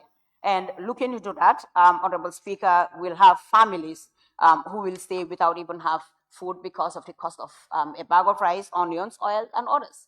And in fact, just yesterday, I realized that a kilo of meat has been increased to 200 to 400, 500 to $425. Where are we going as a country? Are we calling this zero? No, we're not calling this a way forward. We're calling this backward. So I want the president to look into this properly, and the line ministry to see how best they can fully implement this word Yoruba in this country. And of course, Honorable Speaker, thank you very much. Honorable Speaker, on page 16 with energy. Someone have already talked about, I know you're smart, but thank you very much. Honorable Speaker, someone have already talked about the energy system. Honorable Speaker, I laughed and I will continue laughing because the president in his SoNA was still talking about the enhancement of the electricity system in this country. When for the fact that when the president was seated there, the light went off almost 4 to 5 times in this parliament. Yes, 90% increment is very, very important. Yes, we need that. That's very good. But then when for the fact that you said, as a president of the country, that we are almost having a sufficient electricity system, when for the fact that, as the president, deliberating on your SoNA, that electricity or light went off almost 5 times, I want the president to look into this properly and then see how best he can remedy that situation. Instead of going further for 90, let us have sufficient electricity system for the people who are already supplied with regards to the electricity. Because even in Jabang here and Sukuta, there were days that, light went off from morning and it didn't come till, from afternoon, and it didn't come till the following day afternoon. So that's serious. That's serious. And hospitals, without generators even, the electricity system is not enough for them. I know nothing is enough. But then I want the president to also look into that and then see how best he can stop at where it is as of now, improve that, and then go in for the 90% that he is yearning for. And the 18% employment opportunities as well, with regards to Minister of Trade and Employment. The employment opportunities as well. With regards to the employment opportunities, Honorable Speaker, I would like Your Excellency, the Vice President, to explain to this August Assembly what is the status of the youths who have been to the countries that you have collaborated to make sure that they have employment opportunities. The youths who have gone to, for example, Spain and of course Dubai, to make sure that they go for greener pasture with regards to employment. And our youths who are supposed to go there in order to fetch fruits or vegetables, and they will be paid $200 per month. As alluded by the minister when we had a committee session with him, that they are considering to increase this amount. And so I want to know that status, whether that amount has been considered to be increased. And then, of course, whether the first or second batch that have gone, is it actually that was where it stopped, Honorable Speaker. That is through the Honorable Minister of Your Excellency, the Vice President. And also on page 33, which is on employment and poverty reduction. Honorable Speaker, on page 33, on employment and poverty reduction, Honorable Speaker. Yes. Honorable Speaker, this was alluded by the President of the Republic of the Gambia by saying equally important is our resolve to reduce the incidence of unemployment and poverty. Initiatives such as the recently launched Skills, Innovation and Entrepreneurship, which is the SIE fund, with an initial allocation of $396 million. $396 million, the Women Enterprise Fund, the guy by agriculture. Yes, the $396 million, the figure might sound very high, yes. But think of the population, a population of 2.4 million, 396 with regards to reduction of employment and poverty. When you think of, when you hear the amount of money, the figure, it sounds so huge. But when you think of the population, how much, I would like His Excellency, the Vice President, to also elaborate on that.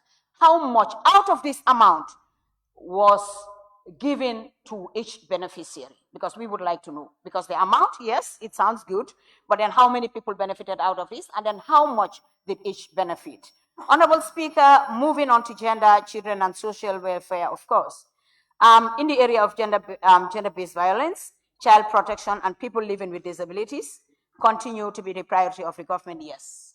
It should be the priority of the government. This is what we expected from a good government. But then, the word that is mentioned in the SoNA, that is the people living with disabilities. Already, for the fact that we know that there is an act for the persons with disabilities, but implementation is a challenge. So I would like the Honorable Minister, on behalf of the Minister of Gender and on behalf of the President of the Republic, as stated in our Constitution, to elaborate why, or to tell us, inform this August Assembly, why is the ministry having this challenge of implementing the Persons with Disability Act? Because having heard from the persons with disability, a lot of challenges, which if I want to dwell on, we'll spend almost the rest of the day here. But I would like the Vice President of the Republic of Gambia to tell us why are they having challenges of implementing the act, Honorable Speaker. And then moving on to page 34 on 158, because women's participation, as alluded by the President in the SoNA, women's participation, because women's participation in economic activities is vital and for national development. My administration has expanded financial inclusion and access to resources for female entrepreneurs.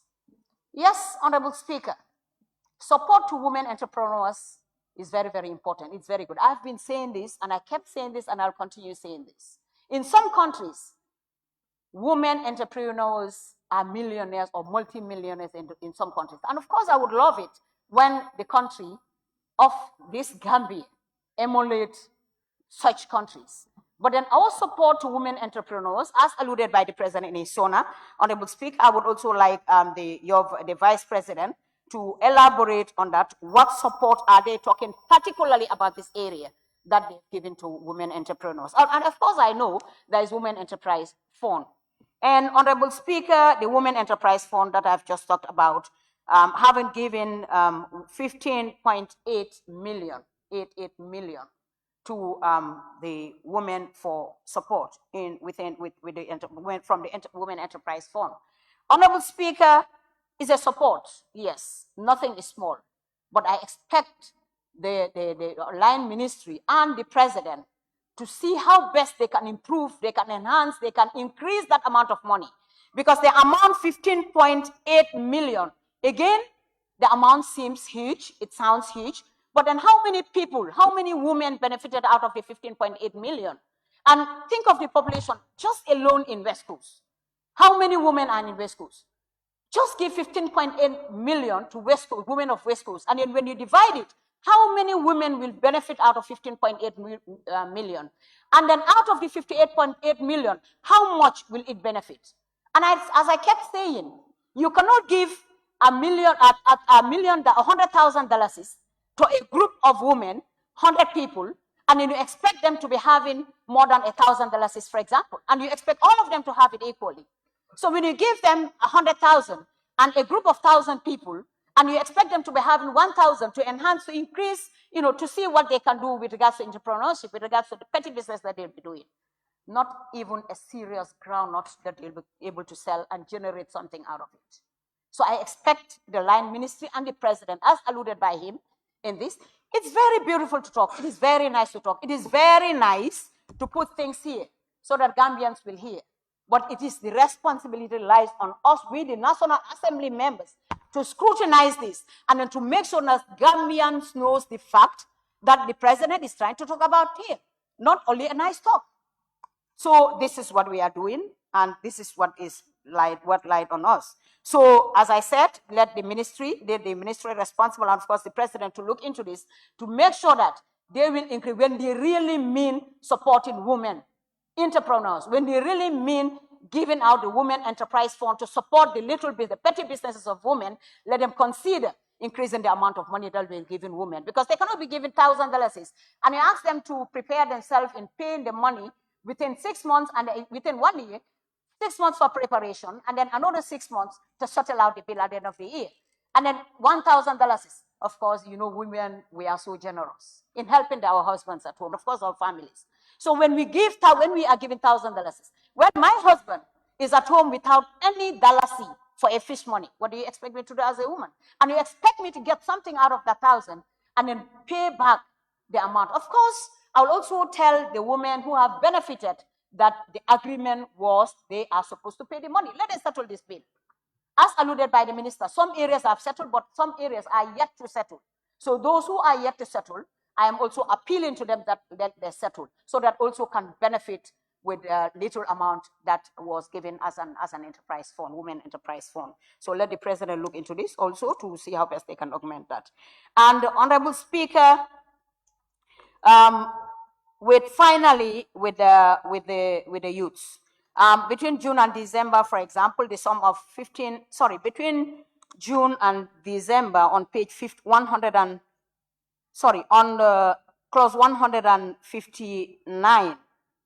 Yes, between June and November, for example, the sum of 15 million, no, that was the group of this thing. But in general, anyway, Honorable Speaker, yes, that's the youth care, the youth welfare. Honorable Speaker, as alluded by the President in his SoNA, that on page 37, 171, on entrepreneurship training and access to startup grants and loans for young people, NEDI has, over the past year, trained more than 1,000 young people, among whom are Bakau returnees. Some of the trainees were provided with grants to set up or scale up their businesses. Honorable Vice President, Your Excellency, I would like you to elaborate on this as well. How many youths benefited out of this? Because yes, 1,000 youths were trained, but according to the statement as presented by the President, that 1,000 youths benefited. But then in the statement, he said some of the trainees were provided with grants. So meaning not the whole 1,000 youths benefited this grant. So Your Excellency, your Vice President, Your Excellency, the Vice President, I would like you to explain to this August Assembly, out of this 1,000, how many youths benefited and how many youths benefited and how much per person was given. Thank you very much, Honorable Speaker. I beg to move. Thank you very much, Honorable Member, for Sanime. Honorable members, I have to make one thing very clear. There is nothing wrong with the draft constitution. It's with Parliament, and it's scheduled even for the second reading, is scheduled even during this current session. We are having it and it's going through the necessary process correctly. I now call upon the Honorable Member for Upper Fladu West.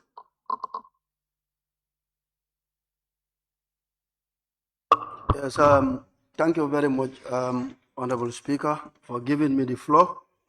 I think, first of all, I have to thank His Excellency, President Adama Barrow, for fulfilling his constitutional mandate by appearing before the Parliament to address the nation. And then this is what we expect from him, and he has done it. And then this SoNA is very, very important. The importance attached to SoNA cannot be overemphasized.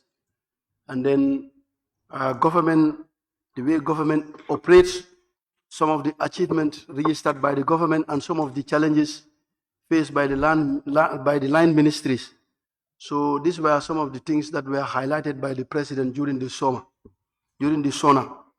Honorable Speaker, before I get into my deliberation, first of all, I want to make something very, very clear to Gambians, that Gambia is part of the global world.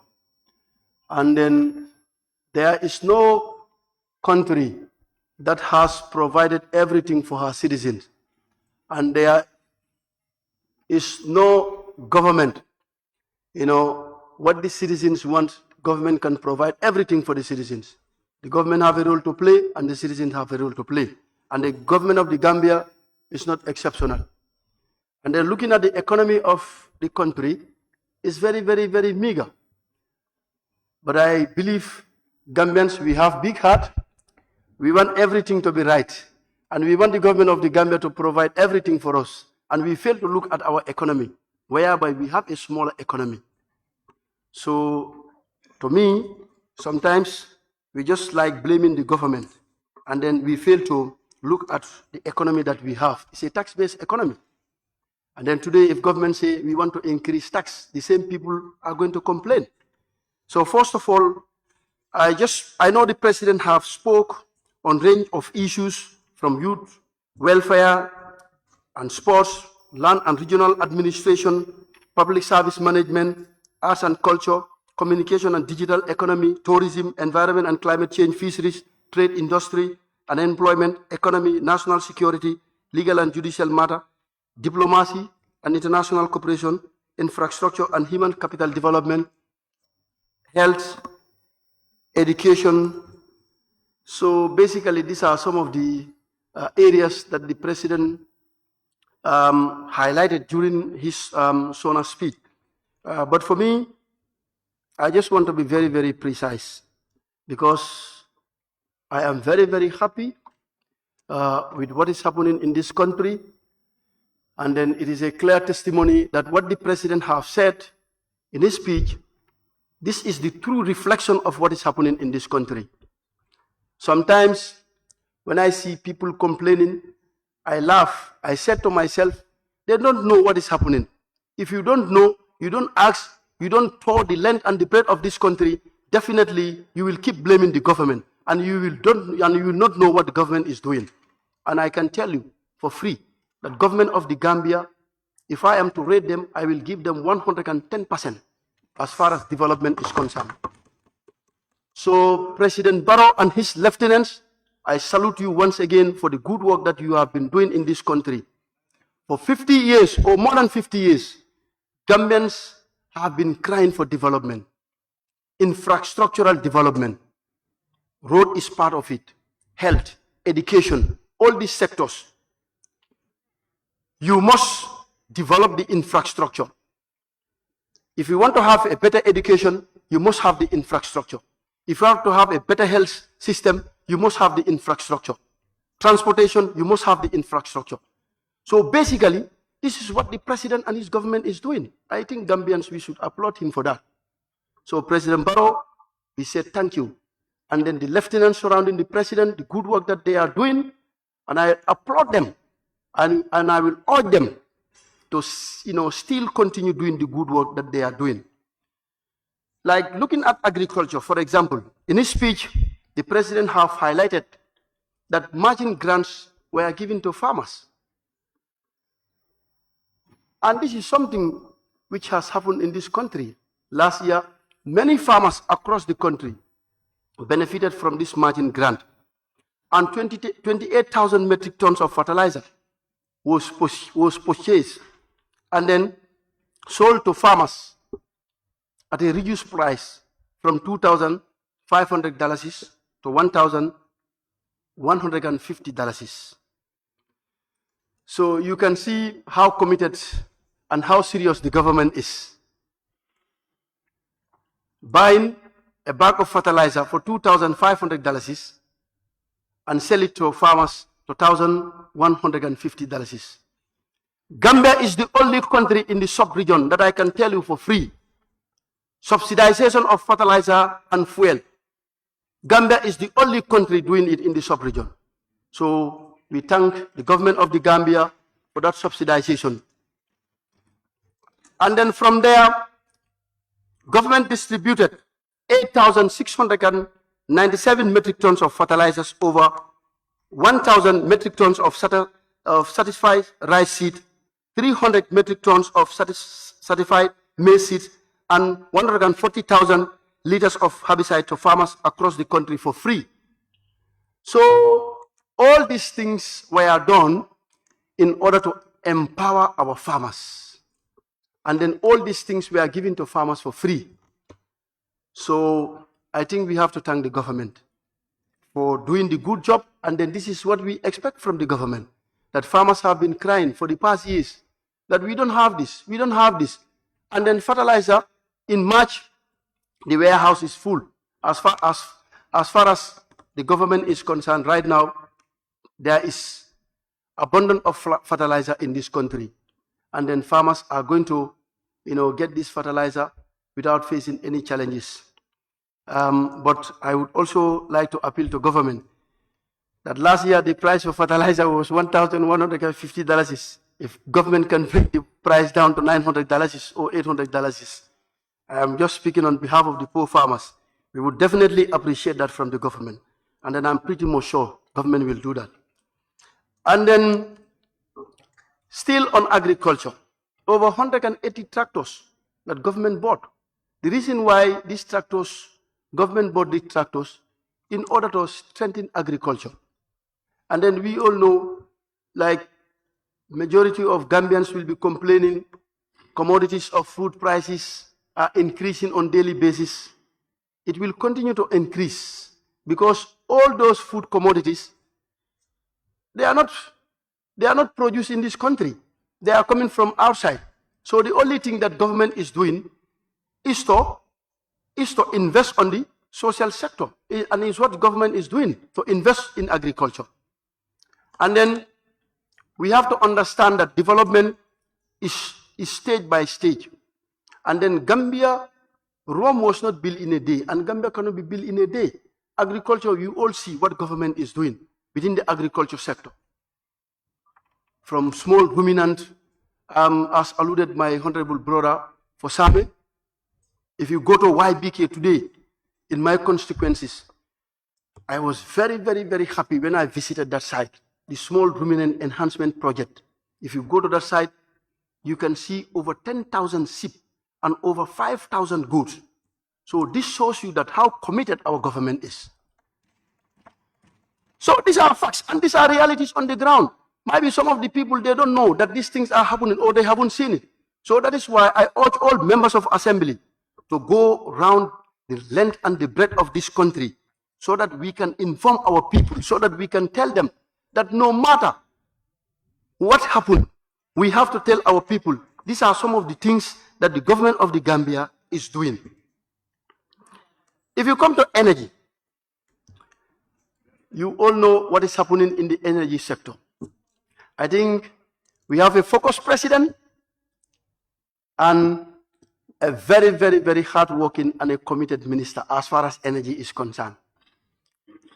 In my constituency, I can just give you an example. When the president said 90% of the communities in the country will benefit electricity by the end of 2025. That is very, very true. Because if you go to Upper Fuladu, I have 135 communities. Only 6 communities have electricity. Meaning 129 didn't have. But as we speak, the rural electrification is going on. Poles have been distributed all over. So I am sure in the next 6 or 8 weeks' time, the work in my area will be concluded. So I thank the President and the Minister of Energy for that foresight. Yes, some members complain that there are areas, some villages they don't have, but I want all members to understand it's a process. They will reach to your community. Of course, this government is only 7-8 years in power. Other governments were here for almost 60 years. What this present government is doing, if I told that the past government did the same thing, electricity or road infrastructure will be thing of the past. So basically, The government of the Gambia is doing a lot as far as infrastructural development is concerned.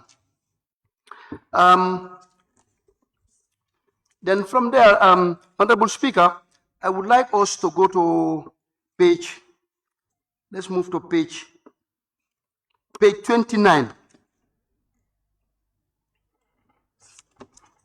Page 29, infrastructure and human capital development. Well, in his speech, the president said, it is worth noting that 424 new schools have been built, accompanied by 6,400 new classrooms, those providing learning spaces to accommodate the increasing number of Gambian children. Consequently, our education sector has experienced significant advances, with gross enrollment rates rising to 102.8% at the lower basics level, 77.6% at the upper level, and 55.9% at the senior education level. So looking at this percentage shows you that our education system, I know we may have some challenges, but as far as the government is concerned, we are on track. Like if you go to Faraba Banta, whereby the university is, we all know that Faraba Banta have created that conducive learning, for our students. And how many students are on scholarship? Over 3,000 students are on scholarship, government scholarship. So this shows you that the government of the Gambia, they are very, very committed as far as education is concerned. And then Tibet learning centers have been built across the country. Maybe members may say, my constituency we don't have, but we have almost 50-something constituencies. But looking at our economy, is government able to build Tibet centers, all constituencies? No, they cannot do it at once, but it has to be gradually. And then I am pretty much sure in the next 10 years, all constituencies will have Tibet learning centers. And this is what we have been crying. And then we have seen this, that the Ministry of Higher Education or Ministry of Education, this is what they are doing. Honorable Speaker, then from education we move to health, page 31. If you move to page 31, you will definitely see what government is doing as far as health is concerned. I was a health personnel before coming to Parliament. I know how our health system was before and now, and then it's quite different. That a lot of health facilities have been built across the length and the breadth of this country. And then, just as the President said, public health facilities nationwide, including financial barriers to health care. Also, the construction of the National Emergency Treatment, Blood Transfusion, Diagnostic and Imaging Centers, as well as the Food and Drug Quality Control Laboratory around the Brusubi roundabout is nearing completion. So we all know before in this country, we don't have that lab whereby we can test our food. We don't have that emergency treatment center whereby when emergencies happen. But thank God to this government, these are things that are happening in this country and the process is going on. So you all know what has happened here last time when Aki happened. Children were affected. People were pointing finger on government. People were castigating, blaming the government, that government fails in their responsibility. Yes, we take blame as a government. But now this is what government is doing. I think it should be cherished by every Gambian. That when foods are brought into the country, they will be tested before we take them into our markets. When drugs are brought into the country, we have to test them. And then this is what government of the Gambia is doing. And then we definitely appreciate the work that they are doing. And also construction of health facilities across the country, and also distribution of ambulances, community ambulances. Before, over 80 ambulances were distributed, and just recently, last year, 32 ambulances were distributed to different health facilities. So these are some of the things that government is doing. And also the National Health Insurance Scheme. at least 13 health facilities. They have signed contract with 13 health facilities in order to reduce the burden on our poor people, especially the women and children, because health is very, very expensive. And then health cannot be politicized, because if you go to other parts of the world, health is very, very expensive. But here in the Gambia, people want to go to the health facilities free, and they get everything free. Where on earth can you go to a facility, you get all what you want for free? It's only in the Gambia that it is happening. So I think government of the Gambia is on track as far as our health system, is concerned. Now on national security, Honorable Speaker, on national security, some of the members have highlighted the issue of security. Security is very, very paramount to life. Without security, there cannot be any meaningful development. I think first of all, we have to thank our security personnel, men and women in uniform. We have to thank them for the good work that they are doing. America being the most secure country in the world, whether you know it, whether you see it, whether you hear it, every day someone is gone down. So security is very, very paramount. It cannot be left in the hands of government alone. Some of these things happening in our communities, in our localities, are caused by we the civilians. We will have criminals in our compounds. So when something happens, we point finger at government. So security is very, very, very important. Like, Honorable Speaker, if you look at national security on 25, where it says progressive, the government is strengthening internal security, modernizing our national identity and management and national security infrastructure. The digitalization of our national document is in progress, and we will soon replace the consensus contract for the national ID card or ID system. 26 says the ID cards will be integrated with the electronic civil registration and vital statistics passports and other identification database to create a unified digital ID system that is locally designed, built, operated, and managed by our service. This initiative will expand our revenue base, improve national security, enhance services delivery, and ensure knowledge transfer and ownership. This is very, very important. But Honorable Speaker, I just want to advise government on one thing as far as this national security is concerned, especially on the ID card issue. On the ID card issue, to be quite honest, it has been a nightmare for some of the people, because I'm a living witness, because some of my relatives went to a particular place in Combo here to access ID card. When we went, all the processes were done. We were asked to return after 2 weeks to collect our ID card, but up to now, as we speak, more than 3 months, we could not get the ID card. So I think this is a challenge, and I think it should not be like that. The ID card, if you are to, to process your ID card, should not be more than 2 weeks.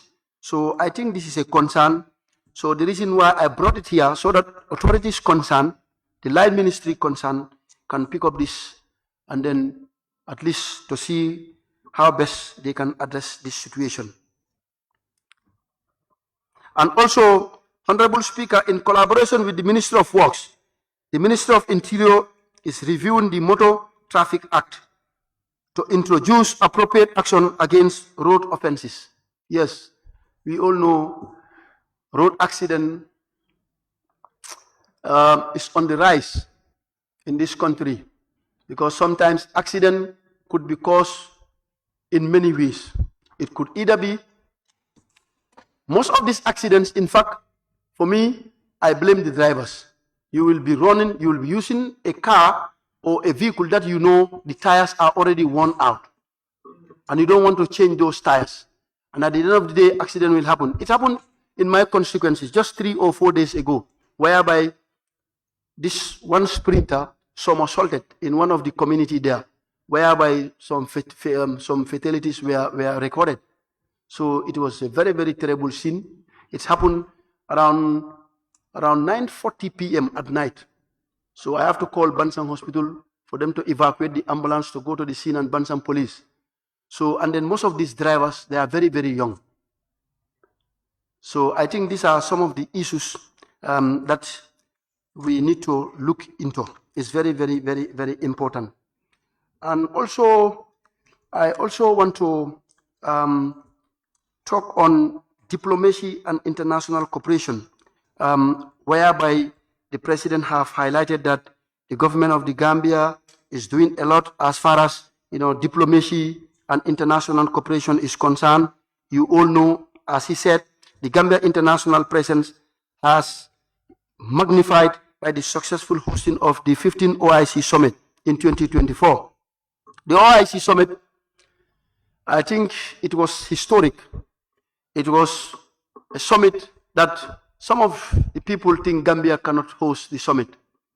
Whether President A or President B comes or did not come, what is important is we, Gambia, we hosted the summit. And it was a great honor, it was a great summit, and definitely, and it was the first of its kind in this country.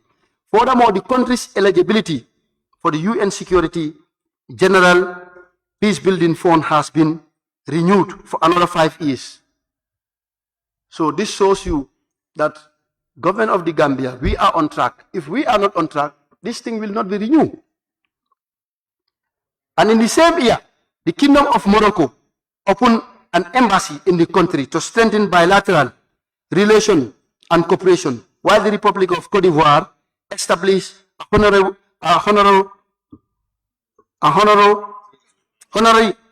council here. Additionally, over 30 ambassadors and diplomats presented their credentials, signaling increased international interest in engaging with the Gambia. So I think we are on track as far as our diplomacy and international cooperation is concerned. Internationally, the Gambia has steadfast champions human rights and justice in the global stage. We all know what happened in Myanmar to the Rohingya Muslims. The Rohingya Muslims, they were massacred in a daylight. The government of this Gambia stood for the Rohingya Muslims at the International Criminal Court for Justice. So at the end of the day, we won that case on behalf of the Rohingya Muslims. So I think these are some of the things that government of the Gambia is doing. And on international, still on internationally, President Barrow spoke on the war in Iran, that both sides to restrain from the war and then try to come to consensus so that there can be ceasefire between Iran and Israel. But it's very, very touching what is happening in the Middle East. Whether in Gaza, whether in Iran, you will see anti-ballistic missiles, Kalashnikovs flying on daily basis. Women and children have been massacred on daylight. So this is something that should be condemned by all. We should condemn it in totality, that what is happening to people, especially women and children in the Middle East. I think the United Nations, they should do all that they can in order to bring peace in the Middle East. So, Honorable Speaker, I don't want to take much of our time. As far as I have highlighted on most of the important things. Before I take my seat, I would like to thank the President for his foresight, and also thanking the Vice President who is here on behalf of the President, and also thanking all the cabinet ministers present here, that the work that they are doing, Gambians are seeing, that them keep the good work that they are doing. If I close my eyes and you want me to see something, will I see it? I will never see it. But those whose eyes are open, we are seeing what government of the Gambia is doing. We say thank you, President Barrow, and then thank you, government of the Gambia. Honorable Speaker, thank you once again for giving me the floor.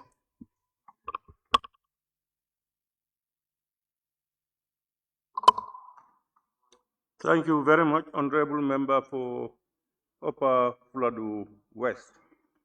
Honorable members, as the train moves, we have 2 days of debate. That's today and tomorrow. I don't know whether some members may not want to take part in the debate. And if we are to continue at this rate, it may mean that we may have tomorrow out. We may be able to finish today. And in the circumstance, that's why I asked, because the office of the clerk will want to know so that the necessary logistical preparations can be done, if that be. Honorable, please allow me to learn. That's why I'm putting it. I'm not saying let's shout at each other. I am putting it to you people, and then I will allow you to comment. So as I said, the trend of it, we will have to go on until 6 o'clock today. At this rate, with these names, we may finish before that time, or just about that time. So why I'm putting the question is, are we going to, is it going to be possible for us to finish today? And if that is so, there may be some logistical support needed. So that's what I'm posing to you people. Yes, honorable member for. Yes, honorable speaker, that's noted. If the list continue as you said it, the members that raised the attack are not many. It's good we finish it. Yes, because the list, you get the list down there. And again, those people who want to participate, this is why they raise the attack. So if necessary, you can finish it, let's do it.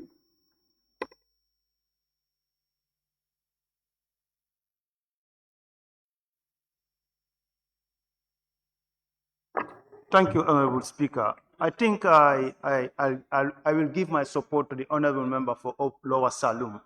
If you have the list that is going to be exhausted today, I don't think it's necessary for us to proceed till tomorrow. I have almost done half of the list today. Yes. Just now, up to now. Yes. So what I'm saying is, if that continues, it means we may finish today. Yes, that's okay. And if we are to finish today, or it's going to be a little late, it means you need some logistical support. We cannot wait until then and ask the clerk otherwise. Or you agree that at a certain time we will move to suspend the assembly, to adjourn the assembly till tomorrow. All these things are possible. So that's why I'm putting it to you to allow the office of the clerk do the necessary, the needful. Yes, Honorable Woolley is. Sami? No, I'm not in agreement. Honorable Speaker, the two committees that we have given permission to. We've given permission to two committees to go and meet, and there are people who also want to contribute. And we did that because. Please allow somebody to say what he wants to say. Yes. You cannot impose on somebody. Because we did that, some of us agreed to that because with consideration that it is 2 days and they will also have opportunity to speak tomorrow. That's why we have given them that permission. But now if we finish today and they are working there, they will not be able to get their contribution.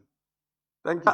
Yeah, in fact, when the minority also came to me to seek for my approval for him to raise a motion, this is what I told him.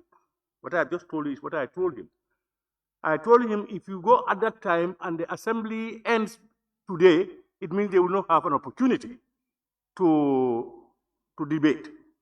I said to him, if you ask them and they want to debate, I can give them preference before the 1 o'clock deadline, if I know, so that they will do their debate. So that by the time they have their meeting, those who wanted to debate will have done so. That's what I told him.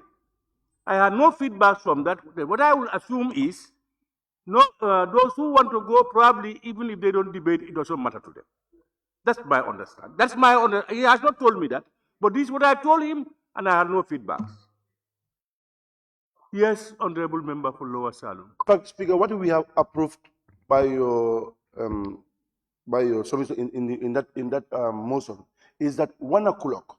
But before 1 o'clock, they all left to do the work. Means this this is parliamentary work.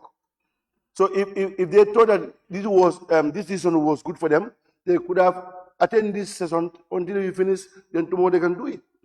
But for now, they are due on parliamentary works, so we are also doing our parliamentary works. Go by the list. If it's finished, we go.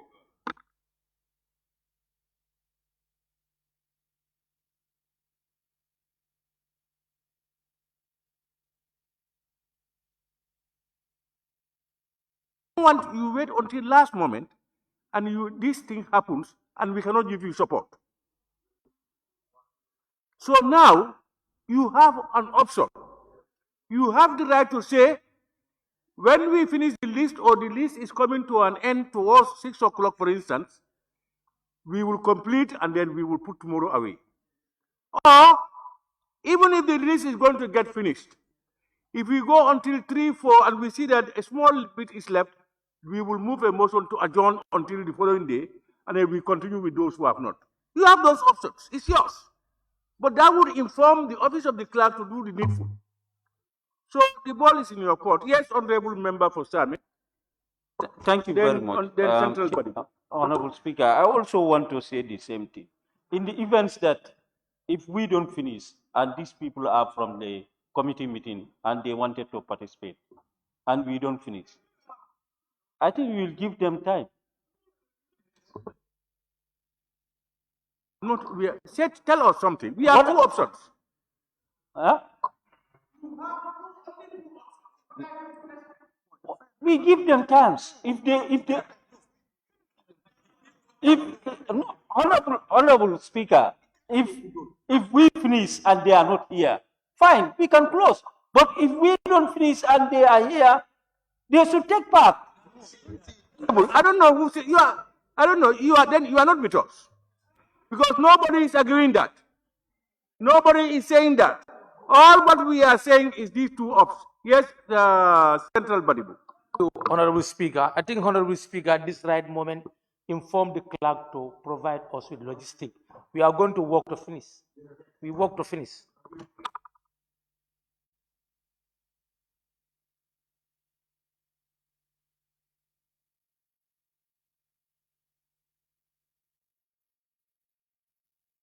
Honorable members, I also observe one thing.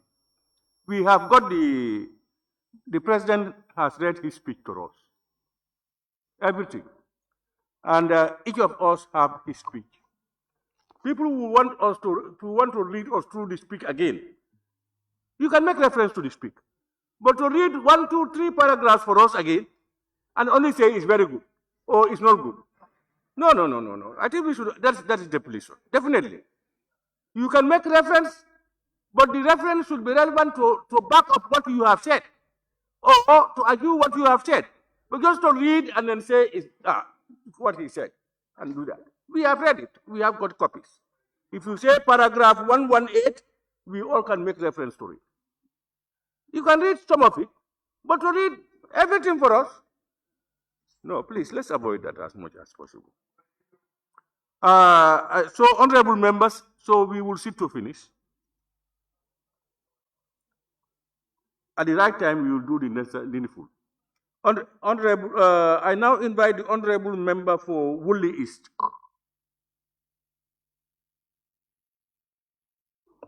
Yes, thank you very much, Honorable Speaker. Let me also join my colleagues to thank the President for fulfilling the mandate, the constitutional mandate. We would have preferred him to come earlier in the year so that we'll be able to move together. If we know the policies and programs, we'll all be in the same page. But all the same, coming this time too in the mid-year, will still accord us time to continue with our scrutiny. Honorable Speaker, I just want to say that the President comes here to give us their part of the story, and it is our responsibility to scrutinize what has been brought to us. We are here to scrutinize. If you do a job, you will want somebody to tell you what can improve the job, not to tell you it is nice, nice, nice, nice, even though sometimes it is nice. Honorable Speaker, we continue in point 14. Yes, the President called for peace and expressed grave concern over Israel-Iran crisis, conflict, and called for restraint, which is very good diplomatic language. But we are dealing with a country that does not care about diplomacy, does not care about international law, does not care about international norms. Israel listens to only one country, that is the United States of America. And even sometimes it does not listen to the United States of America. So Israel has a nuclear weapon. Iran is in the NPT, the Non-Proliferation Treaty, but Israel is not. But Israel decides to take action against Iran to destroy their civilian nuclear program. So that needs to be condemned. It is condemnable. I know in diplomacy, countries like Gambia don't want to condemn, but these are condemnable acts, and they require condemnation. Honorable Speaker, when we go to the legal achievements, it is good to know that we have done some achievements in terms of the laws that we enact. But we need to concentrate on the pressing issues in that particular area. The area that is pressing, Honorable Speaker, is that the judiciary has a lot of backlog of cases, thousands of cases, especially if it comes to land. We have a lot of cases lingering in courts, as if there is no judiciary in the country. And when we raised the issue with the minister here, he gave us only probable causes of why cases are that slow in the courts. But we need to really tackle the issue of cases that are lingering in courts. We cannot leave it like that. Honorable Speaker, if you go to Mile 2, you go to Jeswan, you have hundreds of young people in those prisons. In Mile 2, in fact, it's double. The number of people that should be there is double. And these are mainly young people. And many of them also are in remand. Their cases are not moving, and they are rotting in jail.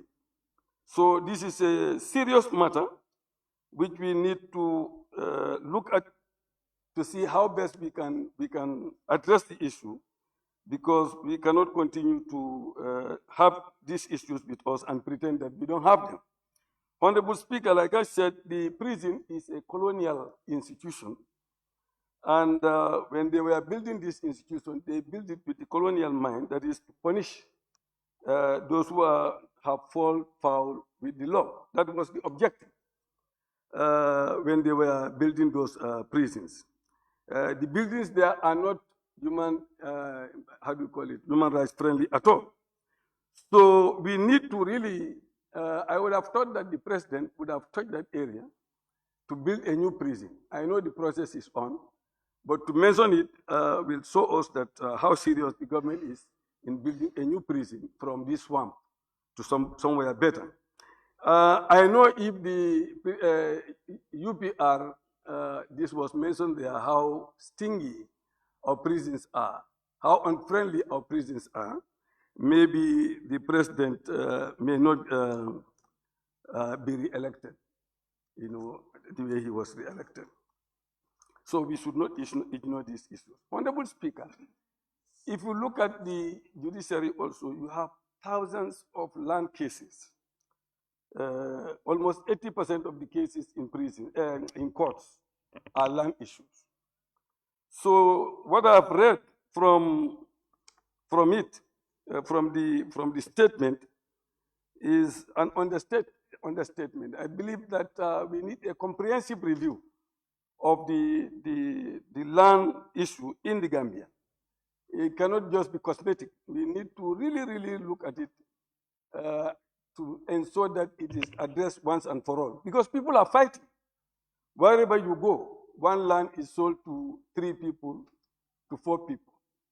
And whoever goes there the next time also, the alkali will stamp. The alkali does not have any capacity to visit this land to know whether the land this other person wants to sell is really his land or is not his land, or whether it has been sold before or not. The alkalis just put stamps there, and they get little remuneration they want to get from the one who is selling the land. So because of that, you have a lot of swindlers, people who will just get up and get to an open land and tell you, this is my land. And because people are desperate to get land, they fall into the trap, and they go to the alkali, and the alkali just put a stamp. And therefore, these 3 people or 4 people who are, all claiming for the same plot of land will continue to fight in courts, will continue to fight everywhere. And then the person who swindled them, or that person will just go and lie down and enjoy the loot. So we need to really take this matter very seriously to ensure that it is addressed. Honorable Speaker, if we move on, we will see that, let me see.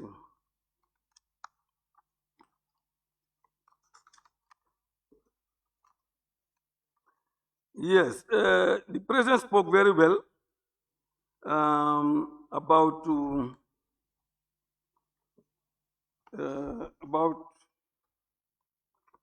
this land issue, the national land policy on the West Africa Coastal Project. Yes, I only hope that the review or the reform does not end at the coastal area, but that it goes throughout the country, because the crisis is all over the country now. The crisis all over the country. People are continuously fighting. Honorable Speaker, we are told by the President that there is a remarkable transformation of our armed and security forces, which is being recognized. I think I wouldn't completely agree with that. I think there is some improvement, but there is a lot to be admired. That they proudly exhibit a respectable degree of professionalism and preparedness to safeguard our independence. Honorable Speaker, let's dilute it a little bit, because we are in a region, and that region is bedeviled with crisis. And if we are that perfect, we are that remarkable, we would not need the services of the ECOMIC. ECOMIC is just here for some time, but it's now graduating to 10 years almost. So it is not as palatable as the President put it. I think there is a lot to be desired. And there is a lot of improvement in the security and armed forces of this country. Honorable Speaker, the other observation I have is the sub-region is in crisis from Nigeria to Niger, to Burkina Faso, to Mali, and even Chad. These countries are in crisis because of terrorism. It is terrorists are, continually troubling these countries. And recently, Senegal had an agreement with Mali to be able to deal with the terrorist crisis. And therefore, this is as serious as it is. And we are in the center of Senegal, and we should be mindful and prepare ourselves for any eventuality. And I think if we are dealing with our security, we must always think about the terrorist issue. How are we prepared for eventualities? It needs to be known. Are we ready in case such a calamity befalls the Gambia as well? God forbid. Honorable Speaker, on the Yoruba front, development front plan, we are committed to enhancing the economy. Yes, it is a good wish, what is being explained there. But what we need, Honorable Speaker, is to meet the needs of our people, to meet the needs of the present people without compromising the ability of the future generation to meet their own needs. If we are just taking loans and we're spending all those loans and we are not investing those loans in the productive base of the economy, we are not preparing the future to be able to take care of themselves. But we are taking all these loans and we are pushing the loans, in fact, to the next generation. We are giving them more problems to be able to take care of themselves. That's why we must be very, very, very careful to ensure that whatever we do is also having in mind the future generation. To have a sustainable economy means that you will be able to withstand and recover the shocks, whatever shocks that come about. You know, you can see that when the Ukraine crisis came, in fact, before the Ukraine, when COVID-19 came, we were in serious crisis. When Ukraine came, we said, well, we are in another crisis.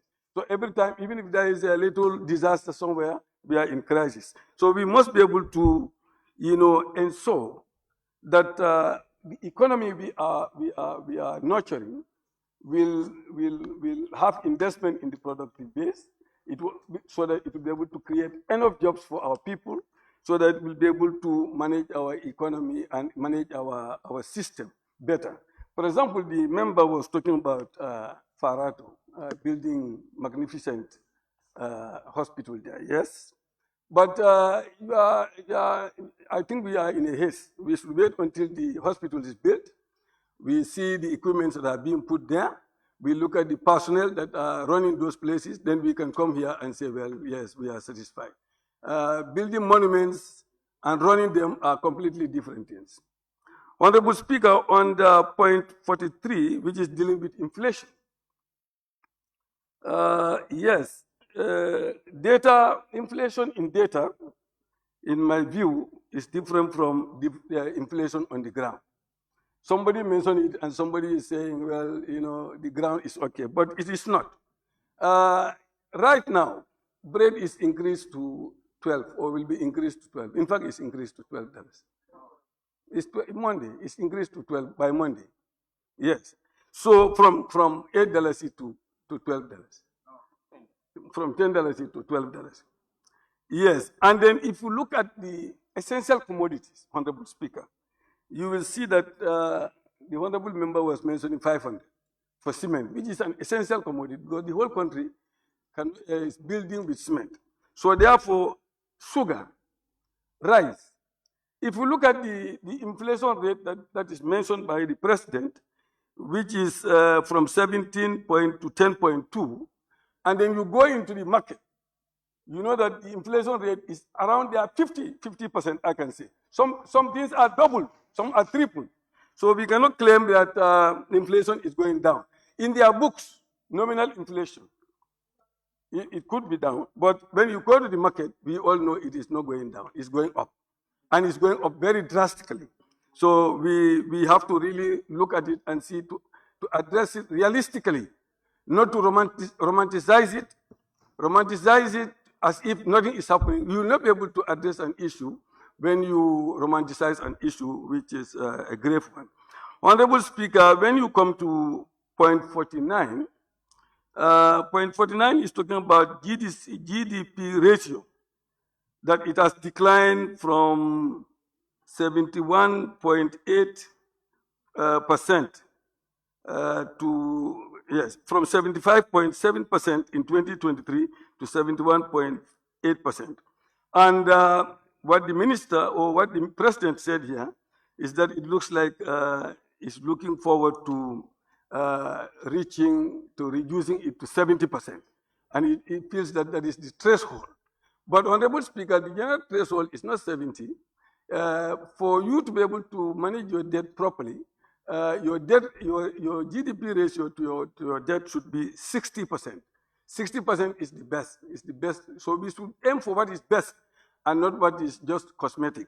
Honorable Speaker, if we look at 69, page 69, page 16.69, which state that a subsidy program has been introduced that could cost electricity from 8,500 to 500. It's very commendable. But we need a clarification there. How is this subsidy brought? Is it part of the package, the project package? Or is it the government is actually going to pay this after the project is launched? That needs to be clear. Can the Honorable Minister explain more about this program? Is it, for like I said, if you sell meter to the people at 500, but the meter is costing 8,500, and if it is a loan, because I believe this project is a loan, the people are going to pay it back anyway. So it's like you are just, all you are doing is you are giving me on the right hand, 500, making it easy. But when it comes to paying the real loan, when it comes to your time, you can explain that. Are you the minister? So it means that the country will, however, anyway, pay 8,500. And we are making it 500 for our people at a start, which is okay. But when it comes to general payment, in our budget, it will feature there that we'll have to pay this loan. So I need that clarification from the Honorable Minister. Honorable Speaker, the explanation on the petroleum exploration was good clarification. And there is a lot of speculation across the country and even outside the country that oil is found. Oil is found. Can you just shut up and listen? So if you look at the situation, Honorable Speaker, you will see that there is a lot of clarification that needs to be done to this August Assembly. Because some are saying oil has been found and is being exploited through Senegal. And that even political leaders in this country, including the president, all have their share. These are grave allegations that needs to be clarified. So I will want the Honorable Minister to really go through and inform us properly so that we'll be able to send this information onward to the people. Honorable Speaker, if you look at point 88, which is on page 20, it says the figures speak very well. 8,697 metric tons of fertilizer to Gambian farmers. I keep on questioning these things. It is half-baked information.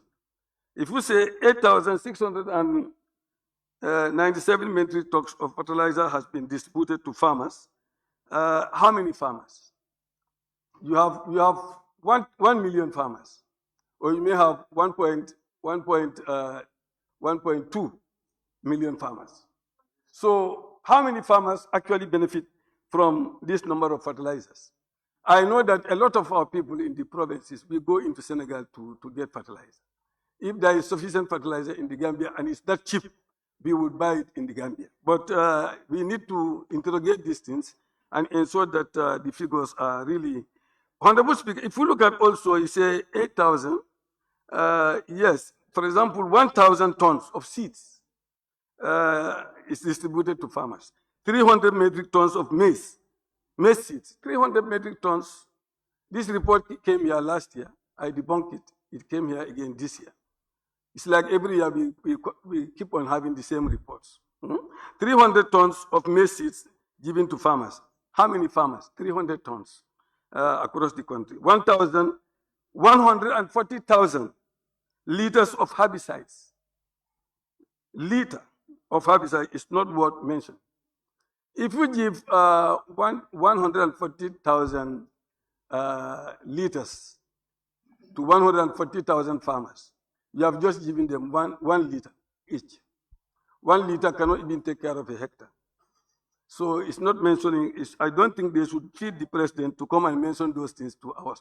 Honorable Speaker, you know, how do you call him? Nyamina, you have already spoken, and I was listening to you very well. So you just listen. Honorable Speaker, 180 tractors is commendable, because I know there are other programs that are also bringing tractors, which means that this is a good policy. But what I want to know is the policy. What is the policy? Because the document should also deal with policy. What is the policy on these 180 tractors? How do the farmers acquire or access these tractors? How are they going to be managed? We need to know all this. So I believe the agriculture minister should help us to explain this, because my farmers, my constituency is asking how they will be able to access these tractors. So we need clarification on that. Yes. I think, Honorable Speaker, I am close to my, yes. On that note, I thank the Vice President and ministers here present, and thank all the members for their listening ears. Thank you very much. Thank you.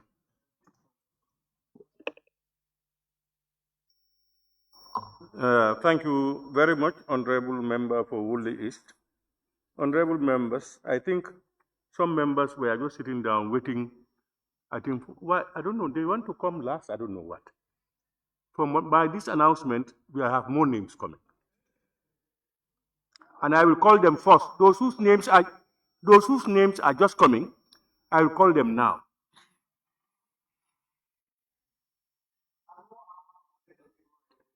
Before I do that, we will do that after we come from lunch. I now call upon the Honorable Member for Jara West.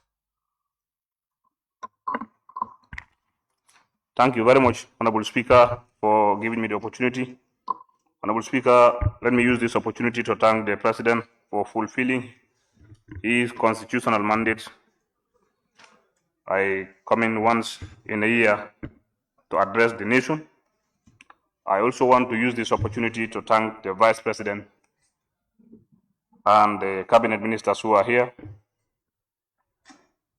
Honorable Speaker, without wasting much time, I want to start with transport and infrastructure development.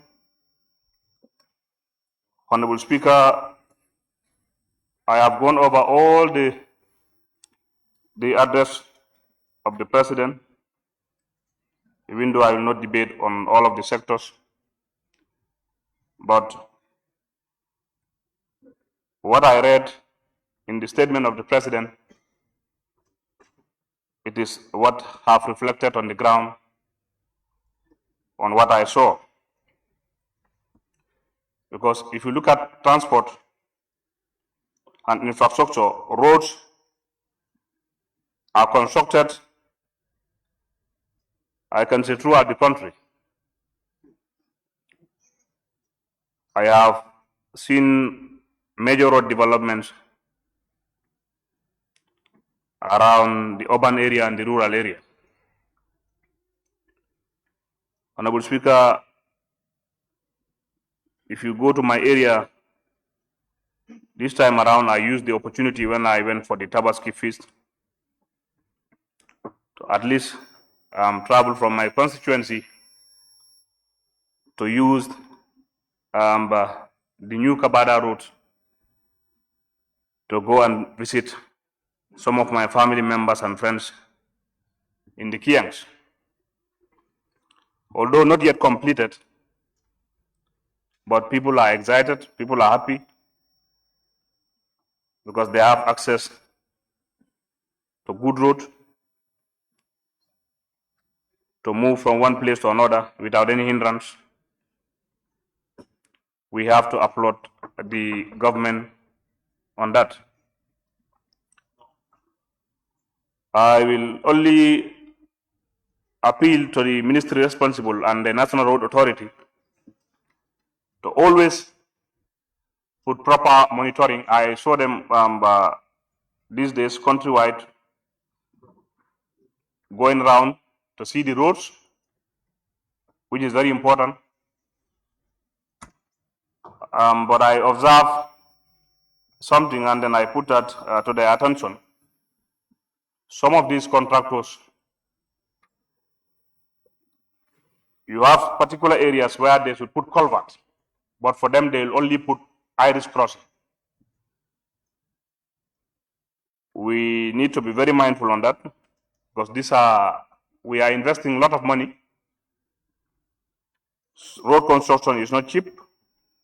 So if we are constructing roads, we need to follow the contractor not to do only what is best for him or what is easy for him. There are places that I observe there should be culverts, but I'm seeing for them the contractor is just putting on iris crossing there. I put the attention to the minister and then they responded positively that they are working with them to address that matter. Honorable Speaker, the President's statements talks about also public transport, which is very important. We commend the government for that. But also, as I always say, we also need to change our attitudes. And also, as a sector or a ministry, let's not leave the transport system to behave anyhow they want. There are sectors that represents a particular society or a particular section of the people. When you go around or when you come into work, you see people standing looking for vehicles to get to their work, or when you close, you see people standing looking for vehicles to get to their homes. But sometimes you sympathize them because some drivers from Westfield to like Tabokoto, they will have 3 to 4 stops, charging the same fare that should be paid from Westfield to Tabokoto, but they will tell you Talinding, from Talinding they will tell you Cow Johnson, from there they will tell you Tabokoto. So these things need to be looked at. And these things should be addressed by the ministry or by regulations so that people can move, because we have roads now. If you go out from around the Tabokotos, going to the Senegambia, you can use so many roads now that are accessible. If you want to go to Senegambia area, you have so many roads to use. So if roads are there, also vehicles owners also should also do the needful. So that one, I want the sector ministry to look at that. People suffer in those things, and then we have good roads.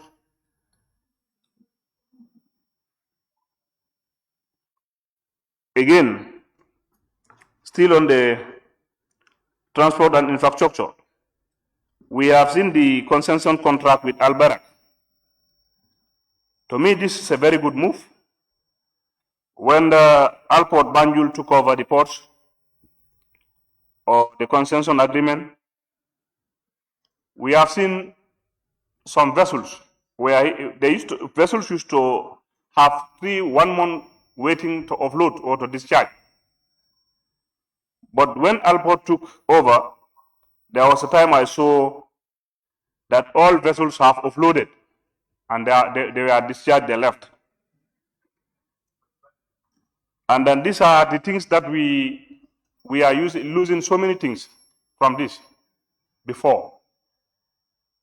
Because most people were using Senegal to bring in goods.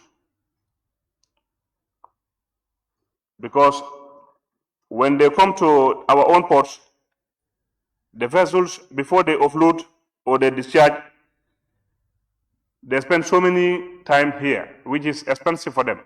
So they just prefer stopping at Senegal, which was also affecting our economy. So this is why I said this is a very good move. And then, as the president stated, they are also coming to build another one in Sanya, which will also expand our economy. These are things that are very, very important. And on the decentralizing, the program for decentralizing, like the building of a resident of a governor's residence in LRR, this is very important because when you go to the resident there, the size is very small, and the building there also, it should be upgraded to standard. So building a new one there that is welcoming.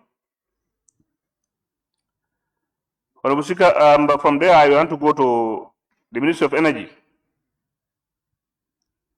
Electricity, we need it for national development, for economic growth, industrialization, and modernization. So electricity is very, very important. And we want to commend the government and the Ministry of Energy for saying 90% of the Gambia will be electrified. It says the solar power or the renewable energy, that is the 23 megawatts in Jambu. They are expecting another 50 megawatts in Jara. I think these are steps in the right direction, because when we are transforming to renewable energy, it's very important. When you have solar for the source of energy, it's very important. I only want to use this opportunity. I've seen the expansion project. The contractor is, as I said, monitoring is important. The contractor is going to some villages, but the way some poles are distributed or expanded, that we still have some gaps. And I don't know why, when you call the regional representative for NAWEC in the LRR, they will tell you this is under the project. They have no say about this. So I think they have to work hand in glove to see that what needed to be done is done how it should be done to the people. Like I said, expansion has started in villages that were electrified. So they were extending some poles to the compounds that were outskirts of the village. And I also want to use this opportunity to ask the minister. I sent a parliamentary question the last time about some of the villages that are not electrified, and I was told June they were awarding the contract. Bidding process was going on, and contracts will be awarded. But the expansion project, this new project are there, but the villages that were not electrified are not yet touched. So I don't know whether it's the same project that will electrify those villages.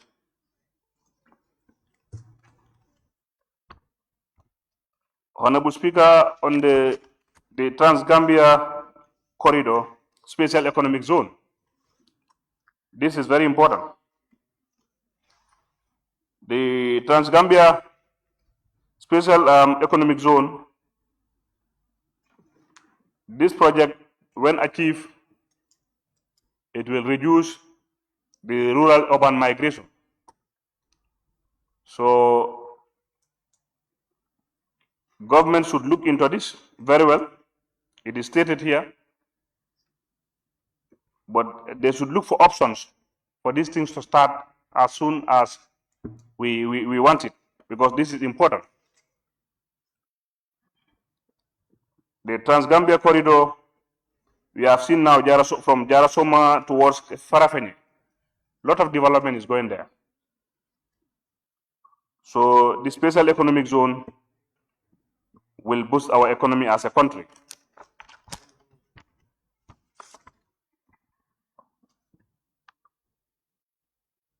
Honorable Speaker, I want to go to agriculture.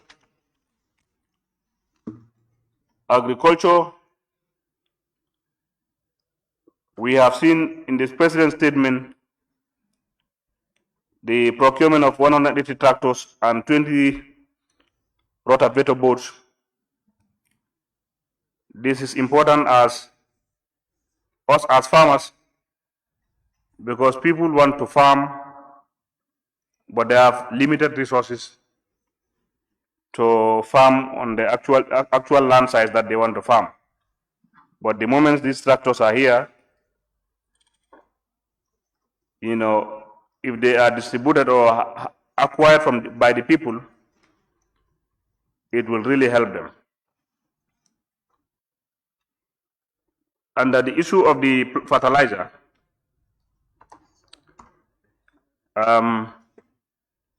in my area, when the fertilizer is distributed, our farmers show their appreciation and they were happy. Because most of these lands now, if you don't have fertilizer, if you don't mind, you will not harvest as expected.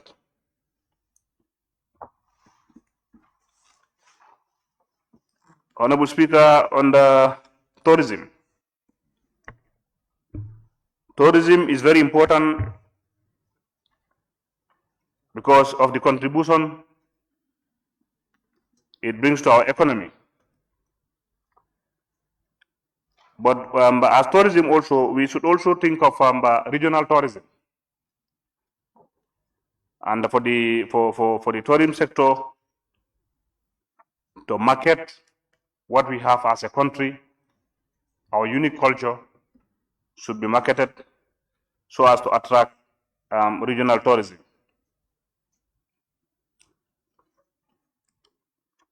Honorable Speaker, land and regional administration. Honorable Speaker, we have these real estate agents. It's good that government is coming up with a bill or with regulations to regulate these land issues. As previous speaker said, you go to some alcalos, they will give you a stamp and a transfer of a land, and I go and buy the same land again. I'm giving approval or a stamp or alcalo transfer, one compound to 4 or 5 people, and this sometimes bring in conflicts that are difficult to mitigate. So we see these real estate agents also. You go to these courts, you have so many cases that concerns about these real estate agents, because they will have a place and say, this is my place, they market it, sell it to people. At the end, you will not have your land. You will not be with your money, and you will not have your land. So this thing, they should speed up and expedite this to come, so that these real estate agents can be regulated. I've seen so many cases in court, and these are serious issues. I've even discussed with some people trying to calm them down. They are telling me that this guy, wherever I see him, I will kill him. I said, don't take the law in your hand. The matter is in court. Wait for the court to address. He said, but I'm going there. They are just adjourning. I'm with no money. I'm with no land, which is very, very painful. So people these are all attitudes that we need to change as citizens of a country. But people just do whatever they want to their fellow citizens, which is very, very bad. the public service management also, the introduction of the electronic registration. I commend the ministry also for coming up with that audit. We have people, this all come back to our attitude. People receiving salaries without doing the job. You are paid, you receive that salary, others are working, receiving the same salary with you. It's very, very unfair, like the Jolas. It's very unfair. So I commend the ministry for that audit, and then it will give us a very efficient and effective system. This is commendable. If you check also the Ministry of Fisheries, let me just close down. It says the Ministry of Fisheries also, we have seen how much they generated, almost 142 million, and then they are expecting an additional 88 million. This is good. And then the government is saying they will come and then, change some regulations. I believe with this achievement and with the intention of bringing new regulations to regulate the fishing sector, we have the River Gambia. These are our own, gift from God.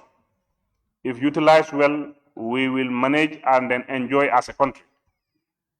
So I commend the minister for that. Honorable Speaker, on that note, without taking more time, I want to submit here. Thank you very much.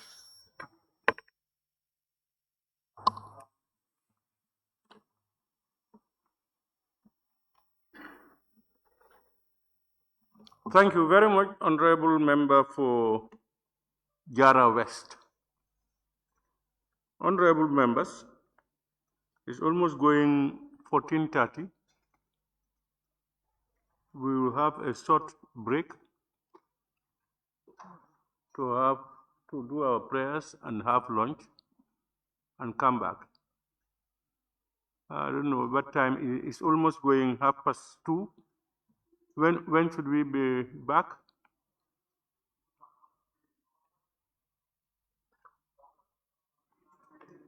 Majority Leader? Huh? What time? We can come back at 3. Pardon? 3:15. 45-minute break. 45 3:15. minutes enough. 3:15. Yes, minority side. Deputy minority Fanantigi. Keep whip. Minority keep whip. Yes, I'm suggesting we make it 1 hour so that we can pray and have our lunch. So that exactly 3:30 we are here to start the business. We have two figures now.